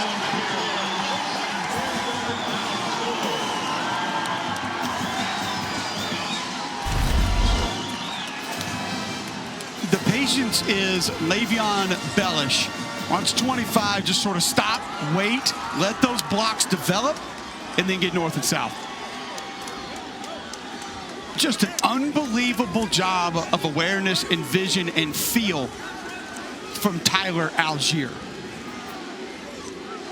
Staying in bounds beautifully for the score. His second of the day.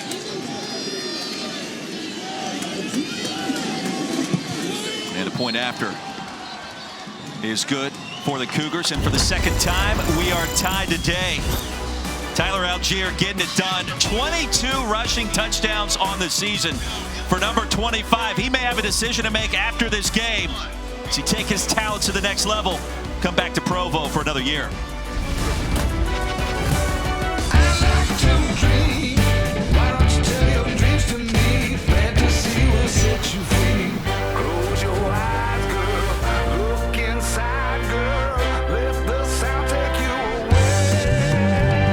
Prime never believed in double coverage, but health insurance and Aflac is money. And I know how Coach Prime feels about money. That is what this jacket needs. Get help with expenses health insurance doesn't cover. Is an official sponsor of ESPN College Game Day. Well, what a game for Tyler Algier, getting it done on the ground. Watch Mason Wake, too, saying so long to Antonio Moultrie, and talk about the blocking up front, Algier getting it done. Just doesn't appear to even be any space. But look at Connor Pace, 70, 10 yards downfield. Doesn't even have to pick anybody up. And then you mentioned it, 13, your man right there, Mason Wake. Goodbye. You told us as a crew early in the week you thought Algier maybe the best back in the country off of what you saw on film. He's done nothing today so far to dispute that. A good start as well for Dwayne McBride. I'll just say it this way. I haven't seen a back that I feel is decisively better than Tyler Algier this year, especially when you consider everything that he does well. Catching the ball out of the backfield, blocking and pass protection. Right there, we got a perfect example there of a couple of different phases. Patience, vision, and then speed to pull away. We've already seen how physical he can be running through tackles throughout the course of the year, and his story is just phenomenal. I mean, a young man that is described as a football junkie by head coach Kalani Sitake said, if you go by the field and guys are out there pitching and catching, he's going to be out there with them. Somebody's watching film, he's in there with them. Guys in the weight room, he wants to be there with them. He's the ultimate teammate. And a young man who in 2019 was playing linebacker and against Boise State led the team in the game with 9 tackles. That's a football junkie. And now he's one of the best running backs in college football. It is just absolutely remarkable. Hopkins 12 for 12 to start. Perfect first half. McBride gets the first touch. So we check in again with Paul Carcaterra. Well, Roy, when I spoke to head coach Bill Clark from UAB, and he was really happy with Dylan Hopkins. Obviously, he's 12 for 12. He said he saw it coming up through bowl practices. He was so effective, so efficient, his command of the offense, so not surprised there. The bad news for UAB is they have the #1 ranked rushing defense in their conference, and Tyler Algier has cracked that. He is on a roll and only needs 8 yards to break Luke Staley's 2001 single-season rushing record. Luke Staley won the Doak Walker that year. After a 3-yard gain, bursting through the hole again, twisting and turning. Did the ball come out? I think it did late. Blazers appear to have jumped right back on top of it. It'll bring up 3rd down and short after a 6-yard gain.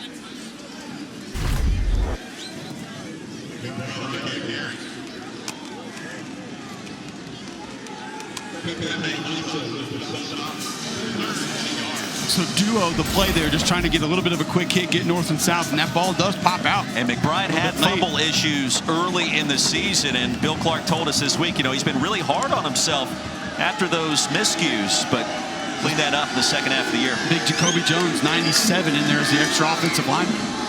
McBride straight ahead, and a patient finish results in a 1st down for the Blazers. Boy, that is a really good push in a short yardage situation for the UAB offensive line. Kadeem Telfort, left tackle, kind of getting it going there. All 6'8", 335 pounds on the left side of the offensive line. That's where that extra beef was as well with Jacoby Jones, 6'1", 315, right there wearing 97. A little extra help on the outside. And Cole McBride now over 100 yards rushing. That last carry. Keep the drive going for UAB. Jacoby Jones, number 97. They didn't have the name on the back of the jersey, which you got to appreciate. And Blazers going to call a timeout. Charge timeout, UAB. It's their first of the half. It's a 30-second timeout. 3.5 minutes into our second half. And the Radiance Technologies Independence Bowl. Fantastic game between the Blazers, number 13 BYU. Prime never believed in double coverage, but health insurance and Aflac is money. And I know how Coach Prime feels about money. That is what this jacket needs. Get help with expenses health insurance doesn't cover. Aflac is an official sponsor of ESPN College Game Day.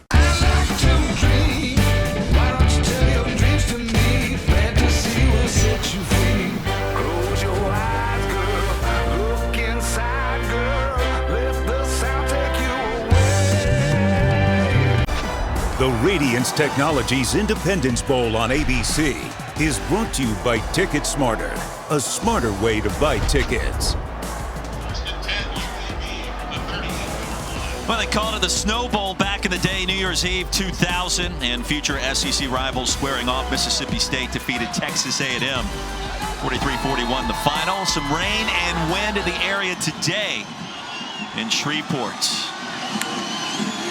Blazers with possession in a tie game just underway in our second half. The comeback route is there. And a 1st down for UAB, just like that in BYU territory. Pushed out at the 45, a 17-yard gain. Mandel with the stop.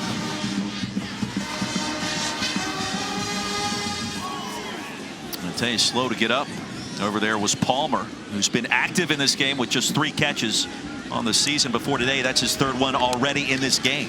Palmer brings a little bit of a bigger body at wide receiver. We mentioned earlier Garrett Prince, remember the tight end, number 20, has been very productive for UAB. Thought about moving to receiver in the offseason. The numbers just weren't where they wanted them. And then also Ray J. Johnson-Sanders entered the portal before the bowl game. Yeah, Rajay Johnson-Sanders in the portal. Tyler Johnston as well. Jermaine Brown stopped. He'll lose a yard by Ben Bywater. First time we've called his name in the second half for 33. As Paul Carcaterra down on the sideline told us earlier in this game, Bywater has a rugby background. College coaches love it because there are not many guys, first and foremost, that have it. You think about a guy like Cam Latu, played tight end in Alabama, big rugby background that he had actually in Utah. One thing you know about a rugby player, they're going to know how to get guys to the ground. Yeah, his emergence has been critical with Keenan Peely out. Wilgar also missing significant action. Clean pocket for Hopkins. That pass batted down. And that is his first incompletion of the game. Drew Jensen swatted that one away near the line.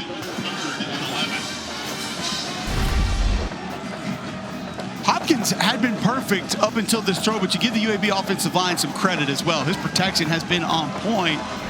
And a really nice job there. Just kind of a trigger blitz, delayed blitz by Drew Jensen. Able to go up and bat that football down, put UAB in the 3rd and long. From the 45, the crowd comes to life here at Independence Stadium supporting the Cougars.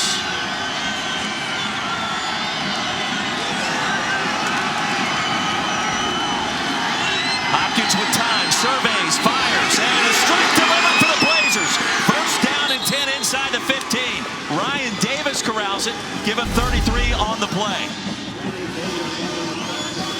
An absolute strike from Dylan Hopkins.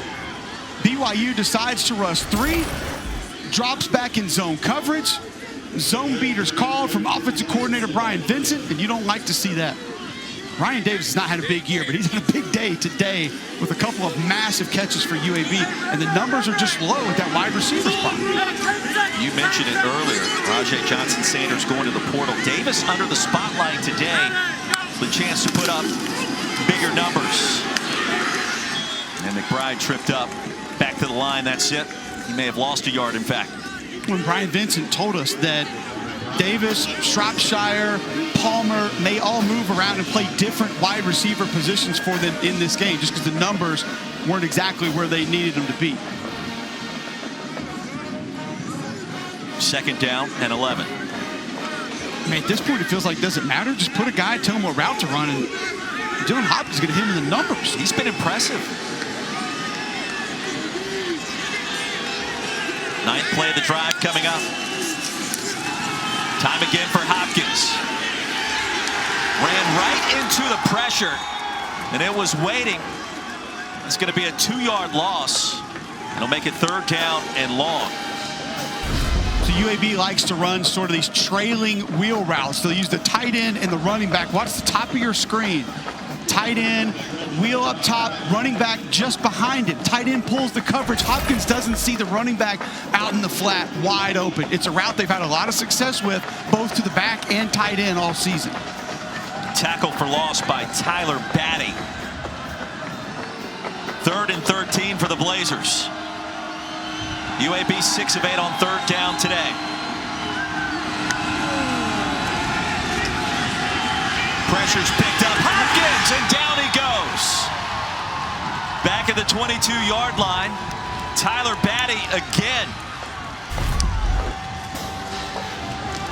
BYU shows pressure on the previous down.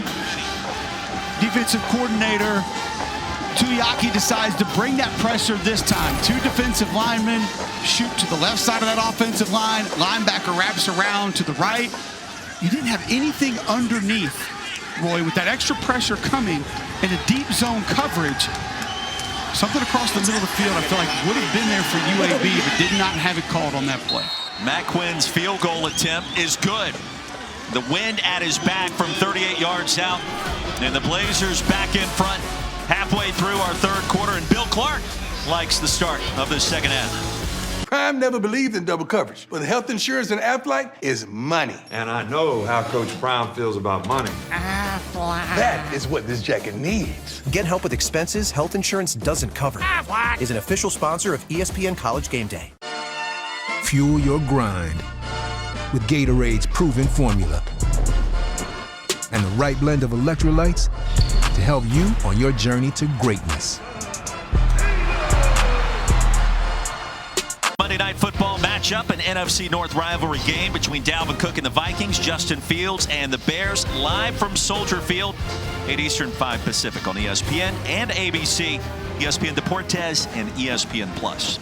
Coverage begins Monday Night Countdown, 6 Eastern, 3 Pacific. Cole Kublik, Roy Philpott, Paul Carcaterra, back at the Radiance Technologies Independence Bowl, 24-21 our score. UAB leading number 13 BYU. The Cougars, the first ranked team to play this postseason. The temperature dropping in Shreveport, now in the mid-50s. After starting out around midnight, almost 70 degrees. The rain has pushed through the area. It's starting to get windy again. And a good game in Louisiana. Miles Davis from 1 yard deep. Little shimmy, a little shake, ball popped out. And the Cougars, I believe, jumped out on top of it quickly. Well, Tyler Algier, we've been talking about him. Nearly 170 rush yards. Go back to Arizona State early in the season and watch what he does here after the interception, Cole. Yeah, right side of your screen. First off, he's working through a 310-pound defensive tackle there. Goes up and over to knock the football out. Yup. It's like bringing the hammer punch in the UFC or something. Just a football player. It's the only way I know how to describe it. Football player. And Jaron Hall jumped on the loose football for the fumble recovery. Pass underthrown and incomplete as we check in again with Paul Carcaterra. Well, you saw the strength of Tyler Algier, and Cole, you mentioned him as a football player. He actually told me his first love was soccer, and you see the brute strength and the force as a running back, but he said soccer gave him a foundation for his feet. It's still unbelievable when you watch this guy play that he was a preferred walk-on, a converted linebacker. He told me he only had one scholarship offer. It was Division II Southern Nazarene, a half scholarship. That's it. Unbelievable. I love what Kalani Sitake said. He's an overachiever's kind of mentality, but in an NFL running back's body. Holker bullies his way for first down yardage. 13-yard gain and a first down. Going back to the play where we just saw Tyler Algier knock that football loose. That was under a minute left in the third quarter at Arizona State, up 4. Arizona State would have had possession inside the 20 going in if that ball's not popped loose. So just not only the kind of play that he made, but the situation in which he made that play and the awareness to be able to get downfield and knock that ball loose. Sanders, the injured Blazer, grabbing that left side. Redshirt junior. Transfer from Independence Community College out in Kansas.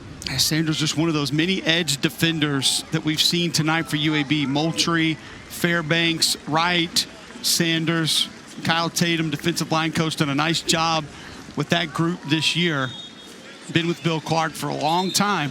Good understanding of the scheme, the system, and how he needs all these different players to operate. And they like to use different bodies in different ways, especially out there on the edge. Sanders valuable, especially in that third down rabbit package when you want to try to get to the quarterback. Got the college football playoff semifinals coming on New Year's Eve.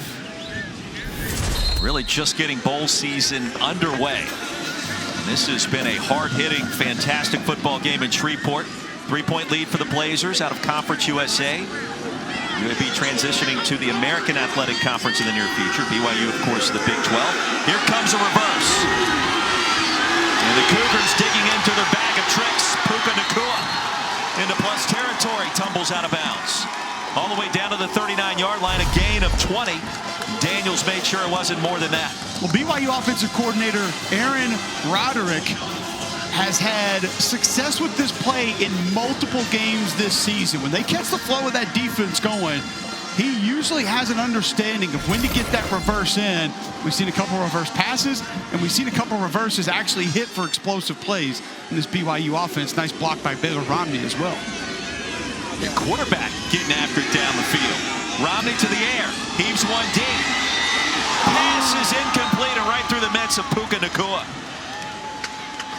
Starling Thomas in coverage, and that one just kind of hit him right as he turned around, Cole. Just got turned a little bit too late. Looked like a good ball from Baylor Romney trying to get that corner route.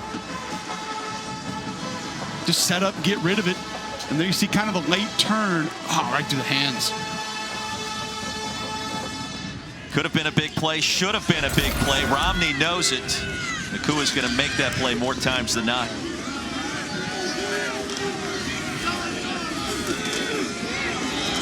Algier, handoff, crossing the 40, and he just keeps those plays going, churning the legs down to the 35. It's a 1 yard gain that turns into 6.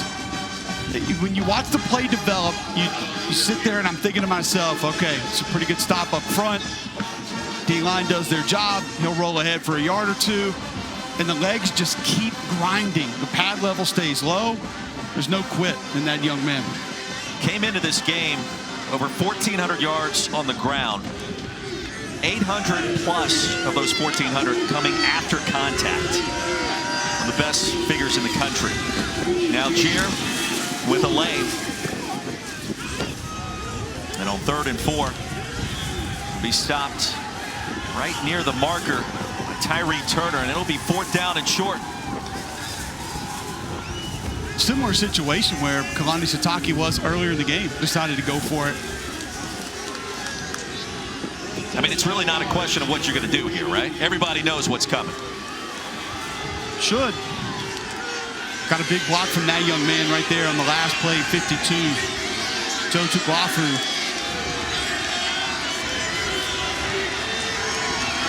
4th down and 1. Cougars have been excellent on 4th down this season. Out of the eye. They'll hand it off to the fullback, who plunged ahead, and that was Mason Wake. Let's see if he got enough yardage. Both sides indicating play ended in their favor.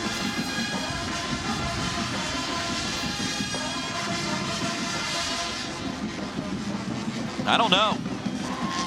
Cole, this is going to be close. And UAB with the stop.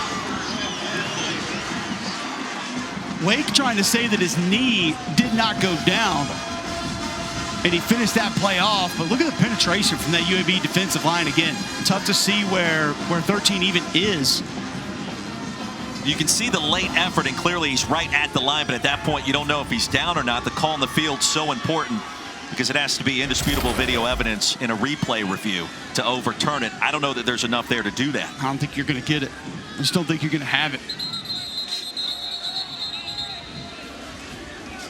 Looked like Tyree Turner at the bottom of that pile. Just you saw him kind of rolling over upside down, just doing anything he can to get a little extra push against Mason Wake to prevent that 1st down yardage. 6'1", 290, the 5th-year senior out of Stockbridge, Georgia.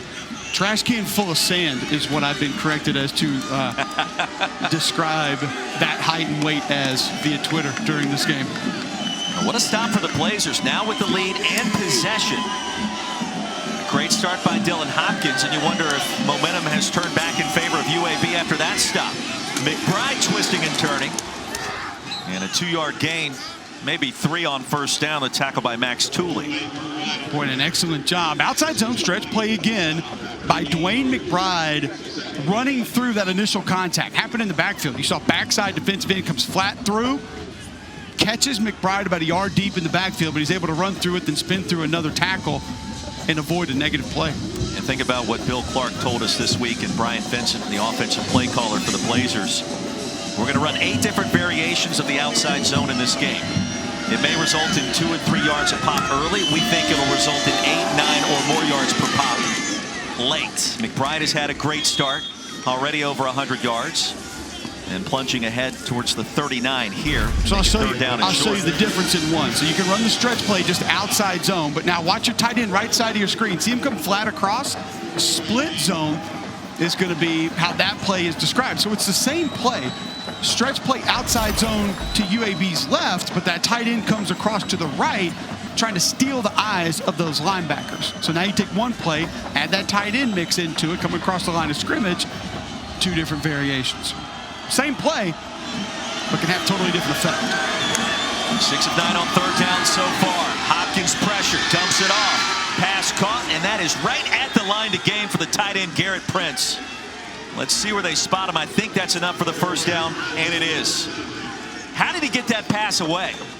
Well, he knew the pressure was coming, and he knew exactly where his hot was, and it was Garrett Prince. When you run like Prince does at the tight end position, you're going to be able to catch and get upfield and pick up 1st down yardage. That's where his value is. He does so many different things. UAB does a nice job of using their tight ends in multiple ways, whether they insert them back in, stretch the field with them, use them out in the flat, blocking, pass, run. Hard to defend when you don't know where they're going to be. Yeah, Prince and Pittman have combined to catch 6 passes. Deep shot here is incomplete. Perhaps the Blazers just trying to stretch out that BYU defense and keep them honest, as Shropshire is trying to run open for a moment. Well, Trey Shropshire, 27.24 yards per catch. That actually leads the nation. There's not a college football player better in an average yards per catch than number 11 for UAB. And he has provided some explosive plays. You go to the UTSA game, first play out of the gate, boom, deep post right down the seam, takes it for a touchdown. He's a big play waiting to happen. Hopkins now 15 of 17 in this game. Blazers lead it by 3. 2.5 to go in the 3rd. Play action for Hopkins across his body. Passes low and intercepted right off the turf for the Cougars. And Hayden Livingston somehow an interception. 1st down, BYU. 2nd of the season. Boy, heads up play from Hayden Livingston. Play action off the stretch play. Hopkins has open receivers at all 3 levels, and just unable to rally that football in. And Shropshire dropped it, just gave it right to him. He just popped it right back up, and there it is! Oh. Wow! Hayden Livingston. Sophomore out of Rigby, Idaho. New life for the Cougars. 1st turnover of the game. Outstanding field position for BYU. Romney stays on the field at quarterback. No Jaron Hall tonight. And already in plus territory after a 5-yard gain. I mean, this is Tyler Algier's time right now, even after what he's done already. There's no doubt. And now has the record. Nobody's done it better in a single season than Tyler Algier. Almost 1,600 yards and counting. And he's not done yet. Nowhere close. What a season. What a career. On 2nd down, Algier shoved that pile in his favor. Down to the 44. Stanley, the tackle, if you want to call it that. It's a 3-yard gain.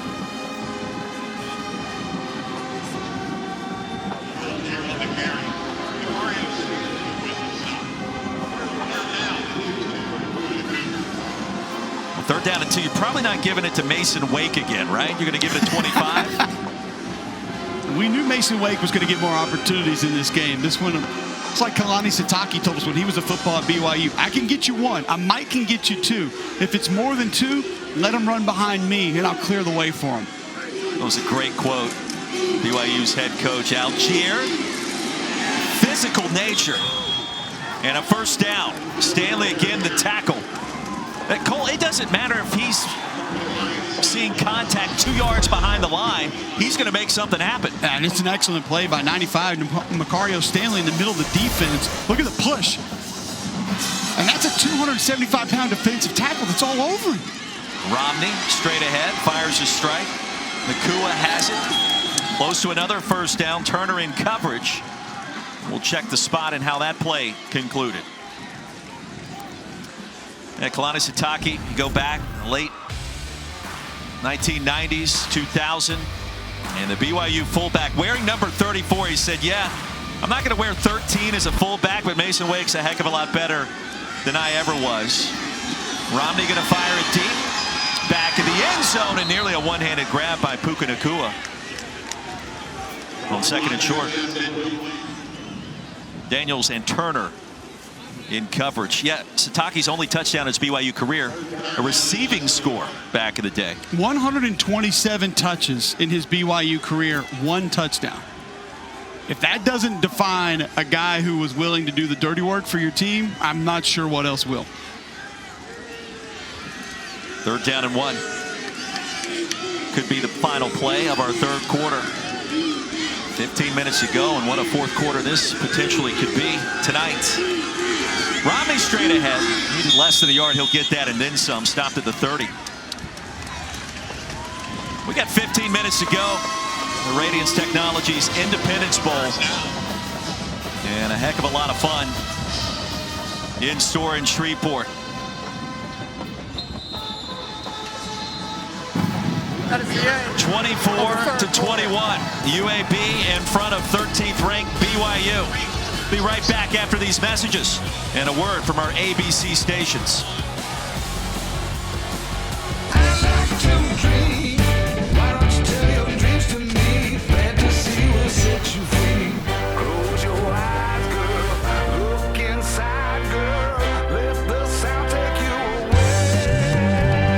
Prime never believed in double coverage, but health insurance and Aflac is money. And I know how Coach Prime feels about money. That is what this jacket needs. Get help with expenses health insurance doesn't cover. Is an official sponsor of ESPN College Game Day.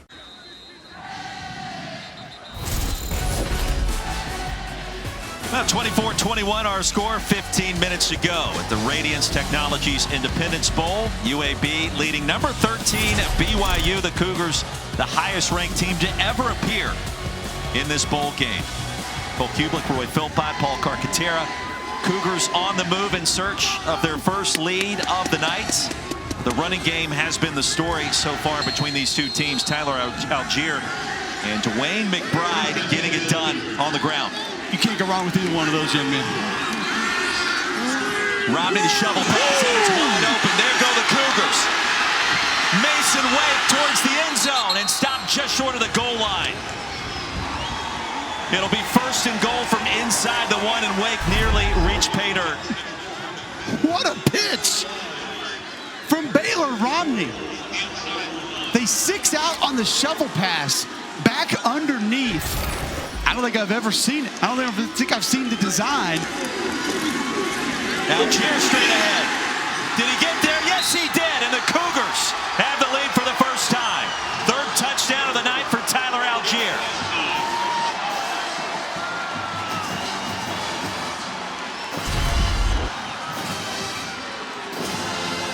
Physicality not a problem for the BYU offensive line or Tyler Algier. Pretty good push up front, but Algier just knows how to make it happen. And you saw Jalen Ryan 30 coming flat down the line of scrimmage, just could not cover up that pursuit from the backside in time. Oldroyd on for the point after. And just underway in our 4th quarter, and the Cougars grab a 4-point lead. A little bang bang right as the 3rd quarter comes to a close. Cougars out in front. Prime never believed in double coverage, but health insurance and Aflac is money. And I know how Coach Prime feels about money. That is what this jacket needs. Get help with expenses health insurance doesn't cover. Is an official sponsor of ESPN College Game Day.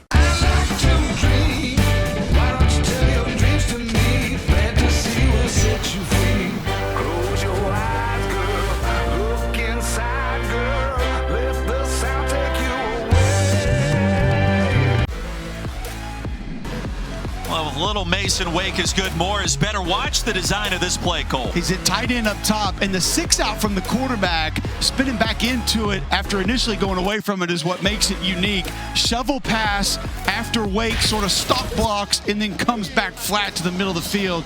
Just an excellent design there from offensive coordinator Aaron Roderick.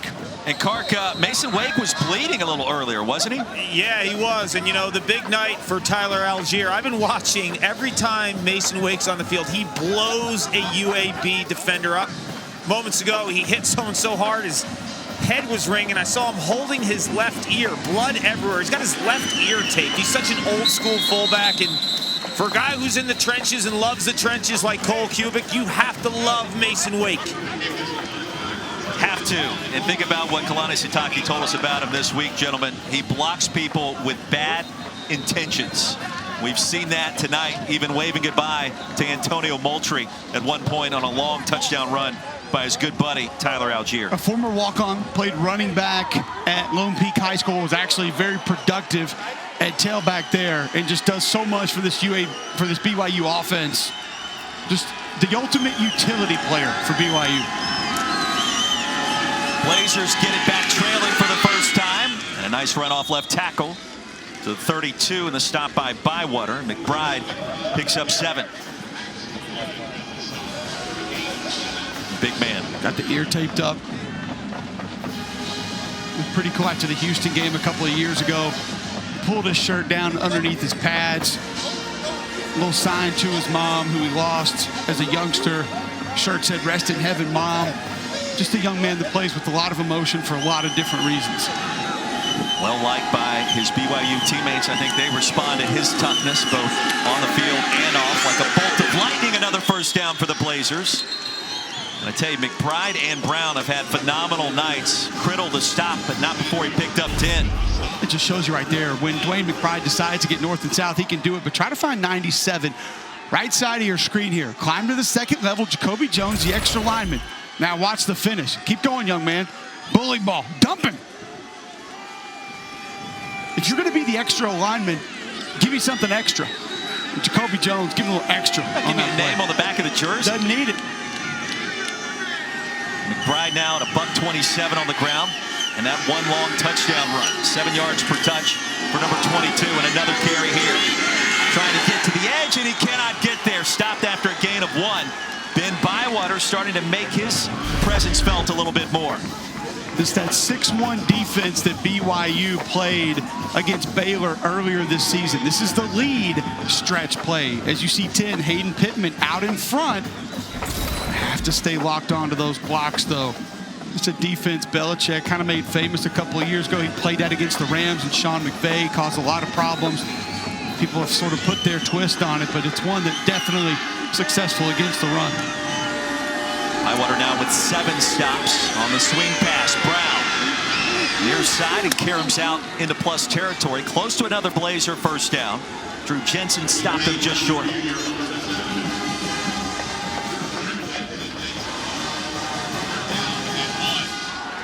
UAB with a new sense of urgency.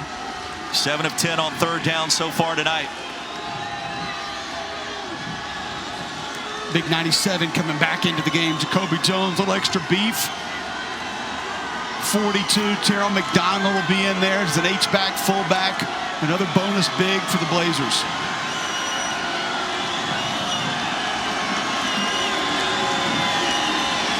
Handoff, first down UAB. Dwayne McBride picks it up. Rumbling into BYU territory after a gain of 6. Excellent job by Andrew Smith, 55, your left guard. Just take the flow of the D-line and continue to push them flat down the line of scrimmage. Your back will find the space, especially one as good as Dwayne McBride. Debo will get it up in there. He understands how to find it and pick up that short yardage. Tell you what, the wait has been worth it after no Independence Bowl game a season ago. This one has been phenomenal. Another handoff, another big gain for McBride. Close to another first down, and somehow he darted through after that initial contact. Max Tooley credited with a stop. Watch this again. This is Pepe Tonavasa again, 45, the recipient of another stiff arm from Dwayne McBride. I'm almost positive that's who we got down the sideline earlier in the game. 5 straight runs for Dwayne McBride. They call him Debo. Numbers second half of the season, sensational. That has continued so far tonight. Start calling him Undertaker if he keeps choke slamming guys like that. Left side, plenty of real estate. The outside zone working to perfection. Another first down. This is the style game that Bill Clark wanted. When we talked to him leading up to this game earlier in the week, said, we want to maintain possessions. We want to steal possessions from BYU. We want to drag the clock down. This drive epitomizes what the Blazers wanted to be in this football game. Felt confident that they could get away with it. 6 runs, just 1 pass so far on this possession. Hopkins back to the air here. Floats it to his tight end, Prince. And on first down, a chunk play. Make it 2nd and short. Give him 6, maybe 7. So earlier in the game, Roy, we talked about split zone. Run the outside zone, split your tight end across. He's on the left side of your screen. Pull the ball, there's your tight end. Normally going to be staying to block the outside edge there and seal the backside for a run going to the left. Now you leak him out, defender not with him. Hayden Pittman able to pick up first down yardage. Pittman and Prince just so valuable for this UAB offense. And they do a lot of the dirty work. Great hands as well. McBride on 2nd down. Power finish near the 20. It'll make it 3rd and very short. BYU has won its last 5 games coming into this bowl game, roaring back into the top 15 of the college football playoff rankings. Question was, did the Cougars want to be here? I think they've answered that and then some with this performance so far. Meanwhile, UAB on the move, 10th play of this drive, and now it's lasted over 5 minutes, Cole. And exactly the way UAB has wanted to do it through the course of this game. McBride again, stopped at the line. Pops it outside. It'll be 4th down. Hanneman, who had big play earlier in this half, stopped him right at the line. Big push in the middle of that defensive line for BYU. I believe it's Caden Hawes, 95. Look in the middle, right there, big push. 95 staying low, pad level, good drive back, and then the pursuit from the 2nd level of that Cougar defense, negating the first down. Approaching 8 to go in the game. A field goal keeps UAB wrong in. A 4-point deficit. They'll go for it. Handoff, first down. Never a doubt. Goal number 22. And that's just a Superman conversion. Full speed, head first across the first down marker for Dwayne McBride. Just go get it. Duo's the play there. Focusing in on the double teams. Running back track away from where the play design is set to go. Trying to force your linebackers to flow the opposite direction, steal some yards. He'll get a breather here. Remember, McBride was banged up in that last game against UTEP in the 2nd quarter. There was a thought maybe, would he go in this game? The answer is yes, he has. He's gone for quite a bit. A helmet comes flying out as Jermaine Brown is stopped right at the line. Number 55 of the offense. And Andrew must leave Smith, the game for one play left guard, due to his helmet top. coming off. He's going to have to come out for a play. Cole, how much fun is this? You talked about a line of scrimmage game, ground and pound for both sides, and we've seen exactly that. This is it. I mean, this is round 10, 11, 12 of Wilder Fury a couple months ago. How are these guys even still standing up? Just trading haymakers. Who can deliver the biggest blow on each play?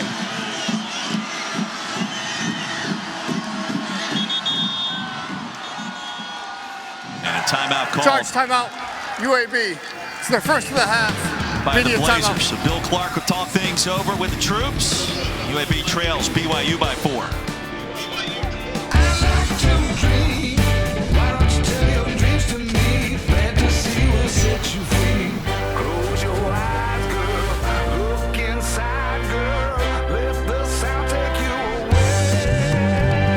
Prime never believed in double coverage, but health insurance and Aflac is money. And I know how Coach Prime feels about money. That is what this jacket needs. Get help with expenses health insurance doesn't cover. Is an official sponsor of ESPN College Game Day. The Radiance Technologies Independence Bowl on ABC is brought to you by Radiance Technologies. Well, last night in Shreveport, fans got a small taste of what's to come during Mardi Gras season with floats, music, and much more. And the game providing plenty of fireworks so far tonight. 28-24 our score. And Jermaine Brown, a couple of extra tight ends on the field. Unbalanced look to the left. On the jet sweep. And far side on second down goes T.J. Jones, who was stopped after a short gain by Max Tooley. So you had Hayden Pittman tight end lined up as your right tackle, technically 3 offensive linemen to the left side of the football. And you're just going jet sweep, trying to force that BYU defense to be misaligned, steal some yards, essentially being unable to fit the run because of how you viewed the alignment by the UAB offensive line. Coldest drive lasting right at 8 minutes and counting for the Blazers. And on third down, Hopkins in the air. Hopkins in zone, tipped and out of bounds. Max Tooley probably should have had an interception in decision time right now for Bill Clark as the pass was intended for Prince. Well, there's a miss up front by the right guard. Watch this quick swim move, and I wonder if that just kind of forces or even takes away a little bit of the vision of Dylan Hopkins throwing that football. That's got to be back shoulder towards the pylon. Excellent play from Max Tooley, step in front of that ball. Interesting call on 3rd and 7. Blazers will go for it on 4th down.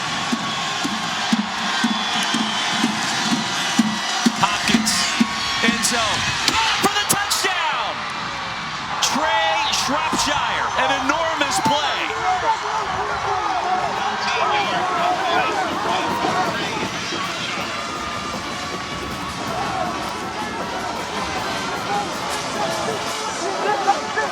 An absolute dart from Dylan Hopkins. Great protection up front from the UAB offensive line. The sea parted right over there over right guard. He had perfect line of sight to this route. And they were able to pull the safety to the middle of the field, get one-on-one with the corner playing off, and Trey Shropshire wide open in the end zone. Blazers back in front, extra point up, and it is good. 75 yards in 15 plays, over 8 minutes off the clock on 4th down and 7. A missile and a strike fired to Trey Shropshire. Blazers back in front. The Radiance Technologies Independence Bowl. Prime never believed in double coverage, but health insurance and Aflac is money. And I know how Coach Prime feels about money. That is what this jacket needs. Get help with expenses health insurance doesn't cover. Aflac is an official sponsor of ESPN College Game Day.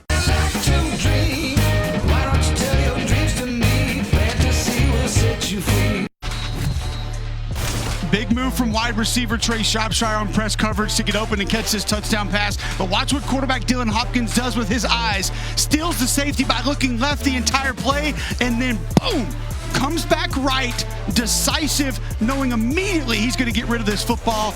There's Shrop getting off press man coverage right away for 6. Paul Carcaterra, what you got? Yeah, when I spoke to Dylan Hopkins this week, he told me Shrop is what he calls him, is quiet but always there to make the big plays. He said their rapport started in the offseason, and that's kind of Dylan Hopkins' story this year. Last year, he got hit with COVID a bunch of times. He had to sit out, and roommates were with COVID. This year, it started in the spring for Dylan Hopkins. The coaches saw something different in this guy. He was a big recruit in high school. UAB beat out a lot of big-time programs for Dylan Hopkins. I've been watching him all night long. He is totally locked in, dialed in. He's been magnificent. 19 of 23, 189 yards and 3 touchdowns. One pick was off the hands of Shropshire back in the 3rd quarter. Another short kick as Davis makes his way across the 25, and that's it. I'll kick off your Week 15 NFL Sunday tomorrow, 10 a.m. Eastern, 7 a.m. Pacific. The Countdown crew on ESPN and also the app. They'll go all access with NFL sack leader T.J. Watt. The Steelers trying to keep their playoff hopes alive, plus an inside look at Cowboys rookie Micah Parsons' journey to becoming one of the NFL's premier pass rushers.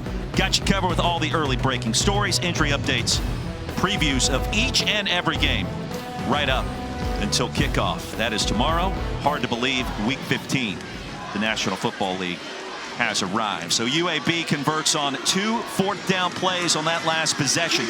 Blazers back in front. Cole Kubik, Roy Philpott, Paul Carcaterra. BYU gets it back, and a handoff crossing the 30. Good gain on first down. The stop by Wilder. Algier going back to work.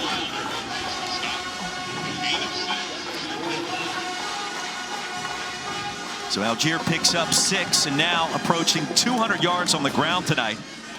Both running backs in this game, McBride and Algier, carry the football combined 50 times. Phenomenal. It's been exactly what we wanted it to be. And they're not done. Wake will set up shop on the opposite end of the line. Now Algier will do what he likes to do and try to push the pile. 2-yard gain, stop to the 35.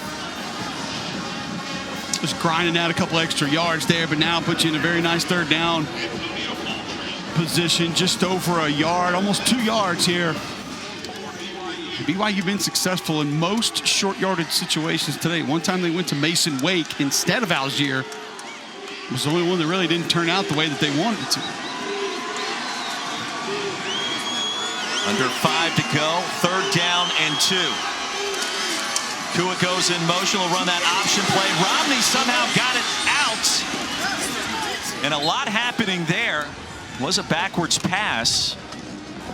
He'll be stopped short of the line to gain. Decision time now for Kalani Sitake.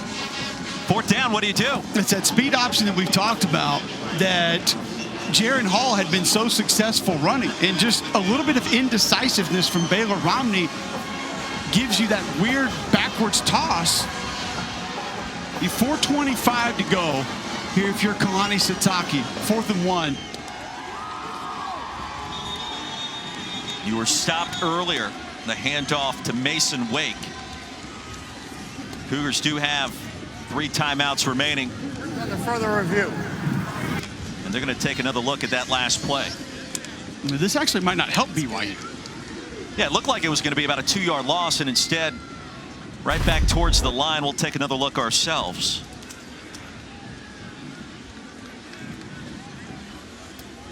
So you have to make that decision quickly. If you're Baylor Romney, you got to pitch it or pull it and get north and south, and just kind of the unsure. If that defender is going to attack you, get it out. Even if you float it a little bit, let Tyler Algier was his do knee his down work when he caught the football off the bounce. Because if so, then that could be a loss of a couple of yards, and that looks really close right there. And that's what Antonio Moultrie at the end of the play ran back to the official and was pointing down at the ground saying, back here, back here, back here. Yeah, I mean, to me right there, it looks like we just saw it. In real time. The knee taps the ground. Yeah, it just was quick. A quick tap, but that counts. Quick, but it's down. He had possession of the football. The knee comes down. The ball should be spotted back there if the replay official determines that's indisputable video evidence. At the further review, the runner's knee was down at the 33-yard line when he possessed the ball. Be 4th down from the 33. So 4th down from the 33, much different than 4th down at the 36, and 4th and longer, you got to think maybe a punt? I would think punt here. You still have 2 timeouts left. You're punting with the wind, so maybe you can get a little extra behind it. Problem is you're facing a quarterback that's 19 of 23. And a running back that's been pretty successful, going 25 for 155 today. That's why you leave your offense on the field. 4th down and 4. Kalani Sitake wants to go for it, or at least show that. Perhaps try to draw the Blazers off sides. Puka Nacua in motion. He'll dump it off. 1st down and then some to Mason Wake. Mason Wake ushered out near midfield. What a play call, better executed, and the big fullback getting it done. Watch all the motion behind the line of scrimmage on this play. Look, 2 different receivers go in different directions with a back coming out of the backfield. The hurdle for number 13 to boot. How about it? Big fella. 250 pounds. Fly, young man. We were told Mason Wake would be a part of the offensive game plan tonight. He has been. Pressure. Romney sails it. Pass is has it. Ball's out. Ball comes out. UAB recovers. Oh my goodness, what a sequence.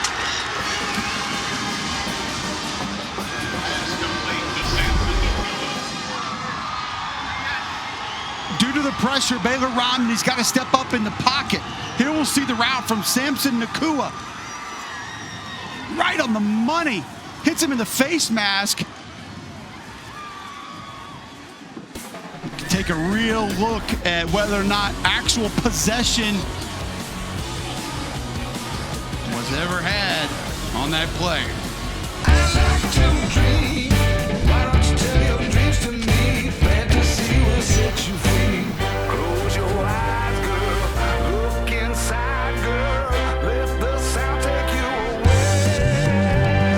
So at AT&T, everyone gets our best deals. Aren't others doing that? Others say that, but not everyone gets the best deal. Like, what if I give you a lollipop? Then I give you our best lollipop. That's not fair. At AT&T, we think it's only fair that all customers get our best deals. And you get a choice of plans. She said everyone. It's not complicated. Only AT&T gives both new and existing customers our same best deals, like up to $1,000 off our most popular smartphones.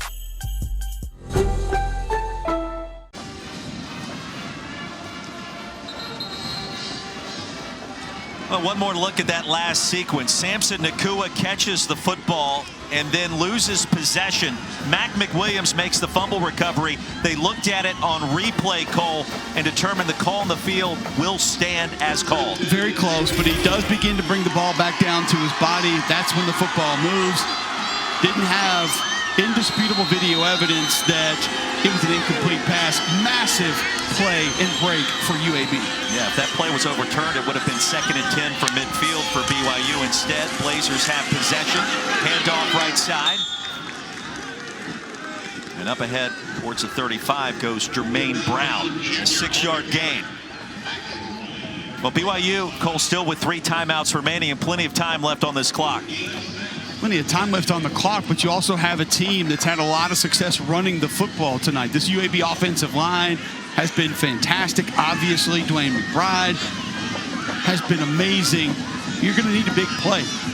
You can't allow UAB to continue to grind yards out. Somebody's got to get into the backfield. Somebody's got to pop the football loose. Something big has to happen for BYU if they're going to find a way to get the football back. Under 3 to play. UAB taking its time. Deep handoff, McBride will bounce it outside. McBride with a first down and a lot more. Dwayne McBride stays in bounds in a smart play, stopped at midfield. Football awareness is something that is taught. Coaches will go through it, coaches will discuss it. And Heath Thomas, the running back coach, obviously does as well. Look at your tight end coming across the line of scrimmage. It's a 30-second Hayden timeout. Pittman gets a block. But obviously, Dwayne McBride understands how to bounce it back outside of that block. You lose contain because you're trying to attack the splitter on the split zone so hard. That allows Dwayne McBride to bounce to the outside. Can't compliment that young man enough for having the understanding, awareness, and wherewithal not to step out of bounds in that moment. Fans, make sure to tune in to the ESPN app for the Capital One post game immediately following our contest here tonight. Dwayne McBride with a career-high 26 touches. I'm just going to make this statement really quickly. If you get that play at the end of the Iron Bowl, we have an entirely different postseason. Your silence is deafening. From midfield, UAB after the timeout. And McBride on the bike. Get a quick breather. Jermaine Brown Jr. trying to bounce it outside, and he will. Jermaine Brown. First down, Blazers.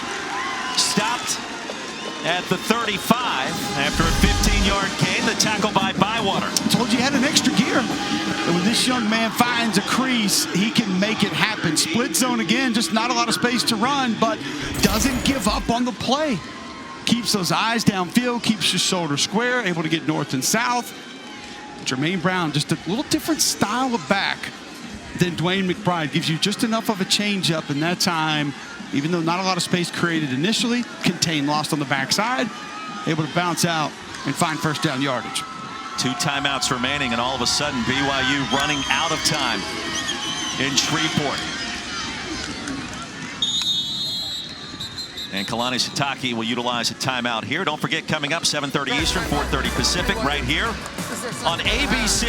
Logan Bonner, Devin Tompkins lead the Mountain West champ Utah State Aggies against Oregon State in the Jimmy Kimmel LA Bowl presented by Stiefel. It truly is the most wonderful time of the year. Pac-12 versus Mountain West, Conference USA, BYU here, and two teams that are moving on to different leagues in the near future. Well, the O-line talk should continue here on ABC because that Oregon State offensive line, as much fun to watch as this UAB offensive line, this BYU offensive line. Now, will McElroy discuss it on that broadcast? Probably not. But it deserves some conversation. I'll just say that. Nice shot there on your partner. 2nd down and 8 out of the timeout. Cougars have 1 left. It's been a heck of a run last 2 seasons for BYU, ranked inside the top 15. UAB has been a tough out tonight. McBride, edge, McBride, first down UAB. Another big gainer. Drew Jensen sent him out of bounds. And the Blazers on the move again. What a run. Watch where initial contact takes place on this play. Right here. Behind the original line of scrimmage. Runs through 2 tacklers, stiff arms another tackler, and then takes a shot on his way out of bounds after he goes past the first down marker. That epitomizes what Dwayne McBride has been for UAB. Not only tonight, but this entire season. Getting it done inside, getting it done outside, stiff arms, runs through blocks, runs away from blocks. Injured BYU player, Earl Tuioti Mariner, banged up and requiring assistance to get off the field. Cougars just 1 timeout remaining. UAB in position to spring the upset. Bouncing around is McBride. He'll make something out of nothing once again. The Cougars forced to use their final timeout here. Charge timeout. McBride having a full understanding of where we are in this game. You see UAB coaches coming out to see their players, greet their players during the timeout. Extremely pumped up. This is early in the game. The hesitation, running through multiple tackles. Stretch play again, bounce it back inside. Watch this stiff arm. Get off me. The speed to pull away from the secondary. And then the vision to be able to create on your own. Bounce all the way outside when contained is lost. The wherewithal to stay inbounds. And then let's grind out the ball game right here. Hand it to your workhorse. Let him slam the door shut. Our Capital One player of the game, who else? Dwayne McBride, 28 touches, 183 yards and a touchdown. And the difference so far. Now for BYU, you got to try to find a way to strip the football loose. Give yourself some kind of outside chance. Running out of time and now out of timeouts. What a game, what a season for Debo, Dwayne McBride.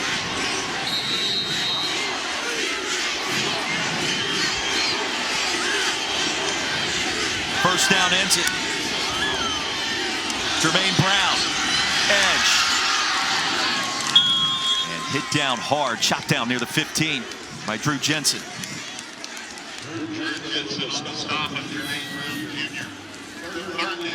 3rd down and short. Brown off, McBride in, and that 1-2 tandem all smiles this evening. For good reason. They have been dominant on the ground tonight for Bill Clark's football team. You think about this program. It was shut down in 2014. Hiatus for 2 years.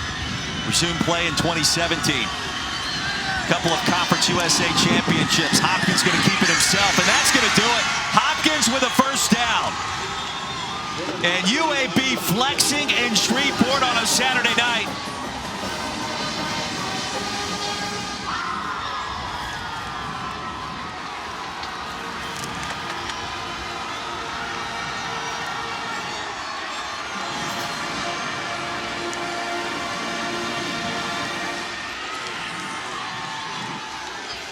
Victory formation for the Blazers. And talk about a win. against a top 15 team. Second bowl victory in school history. And right down the road from Birmingham to do it. And storming the field. What a season again for head coach Bill Clark and this UAB program. 31-28 our final score in Shreveport.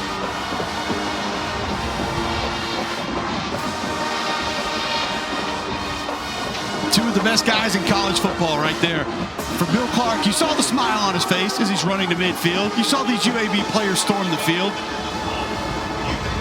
Tell me again that bowl games don't mean anything to these players. Love seeing the excitement, love seeing the elation from the UAB players. Fourth time in school history they've won 9 games. You just mentioned it. Second bowl win ever for the UAB football program. Paul Carcaterra has head coach Bill Clark somewhere in the chaos. Paul. Coach, your guys love you. Those boys great. That's what it's all about right there. Hey, when we talked earlier in the week, the size and the strength of BYU kind of stood out. How did you counter that? You know, our guys we had 2 really good weeks of practice. I want to say, you know, Coach Taki, man, what a great job. Class act all the way. But our guys really wanted this game and wanted to prove something to the country. Dwayne McBride, 183 yards. Describe his performance on the ground. You know, of course, it starts up front. So proud of him, man. What a gutsy performance. What a great job by the O-line. Game was called so well. Coach Vincent, offensive staff, so proud of him. Hopkins, your quarterback. You told me at halftime you saw something during bowl preparation that made you believe he could be this good, this efficient. What was it?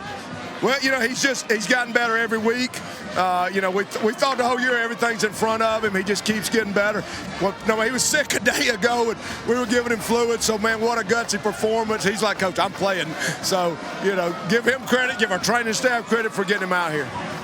I spoke to a bunch of your players earlier in the week, and a lot of them believed when the program was shut down, these moments could be possible. Why did you believe as the leader these moments could be possible? You know, it was so important for us. When we got there at UAB, they needed me, they needed us, and these guys have believed the whole way. So proud for them, proud for UAB, proud for Birmingham. What a job, Coach. Congratulations. Thank you so much. Conference USA Championships, a new stadium in downtown Birmingham, Protective Stadium, which was opened back in October of this year. And then you come to Shreveport and you take out top 15 BYU in impressive fashion, 31-28. I mean, Cole, these guys have lived through it all since rising from the ashes back in 2017. Dylan Hopkins, what a performance. Don't let that get lost in the shuffle with what McBride did. 19 of 23, Cole. Almost 200 yards and 3 touchdowns. Made great decisions, obviously protected the football outside of creating some of those explosive plays through the air, but he managed and ran this offense extremely well tonight. Had poise, obviously took a couple of big hits. He showed some toughness, closed the game out on a quarterback run in the final offensive play of the game. But Dylan Hopkins put himself on the map tonight as a quarterback to watch in the future in college football. He just had it going. He was in the zone. Some of the windows that he was fitting footballs in were just absolutely phenomenal. And look at this. These guys don't love bowl games. These guys don't love winning. They don't love their head coach and their football team. You love to see it. You absolutely do. What a performance. Dylan Hopkins for Dwayne McBride. And for UAB football, they are back. And champions, the Radiance Technologies Independence Bowl. Just such a proud program. So much to be proud of for this UAB program. What Bill Clark has built, you mentioned the opening of a brand new stadium downtown Birmingham. It's beautiful, beautiful setting. Brand new football building. You go back to Watson Brown, building that program, getting UAB to their first bowl game, the Hawaii Bowl. That little 1,500 square foot office that those coaches share down on the south side, to be able to come to what this program is now in their 5th consecutive bowl trip is absolutely remarkable. I mean, you brought some of them up during the game, Roy. Roddy White, Joe Webb. Just amazing to think about where this program's come and how proud Birmingham must be at them tonight. Let's give you our post-game trophy presentation as we send you down to Paul Carcaterra right now. Thank you, Roy. Shreveport, let's give a big round of applause for UAB, the 2001 Independence Bowl champions.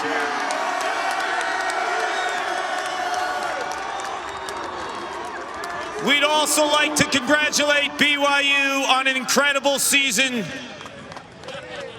And I'm joined right now by Brian Blakely from Radiance Technology and Frank Auer, the chairman of the Independence Bowl. Frank?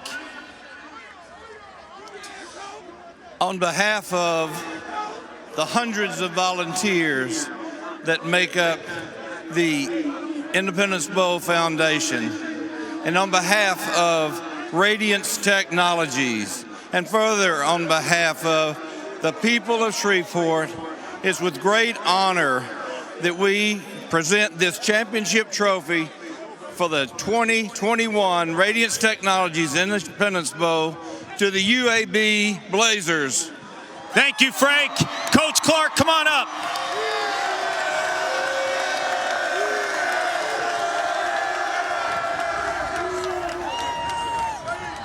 Need some help. Yep, we're going to need some help. That's a big trophy, Coach.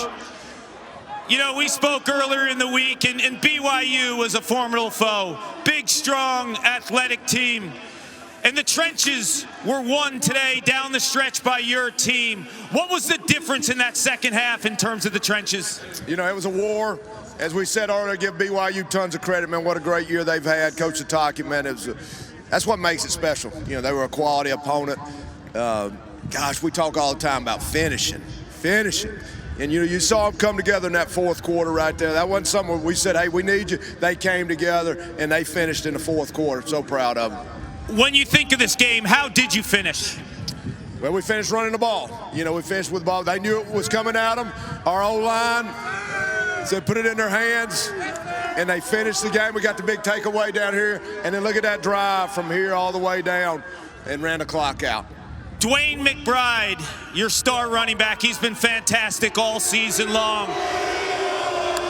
183 yards on the ground. What's it like coaching that guy? Well, once again, I know he'd say the same thing. It starts up front. Give that O-line credit to tight ends. Great scheme. But, boy, what a heart today. And how many second effort runs did the running backs have, especially Debo? Second, third, and fourth effort. Couldn't be prouder of him. When you think of this run, especially for the seniors, they had tremendous faith in your vision. In 2017, it was the first year the program came back. How would you describe the togetherness of this senior class? Well, this is what they came back for. They came back for to win a championship, a bowl championship, and then to get a quality opponent that high ranked, that just made it that much more special. We've had 2 really good weeks, and they've hung in through all kind of things throughout the year and believed in each other and played for each other. You've never beaten a team in UAB history ranked as high as 13 until tonight, beating BYU in the Independence Bowl. Coach, congratulations on an incredible season, and every member of the UAB staff, the players, your support system, incredible job. Well, and I want to thank the folks at Shreveport. It's been terrific. The hospitality has been great. It's like family. So we appreciate them so much. They treated us so good. Our guys handled themselves so well all week, and they were ready to play. 2001 Radiance Technology Independence Bowl champions, UAB.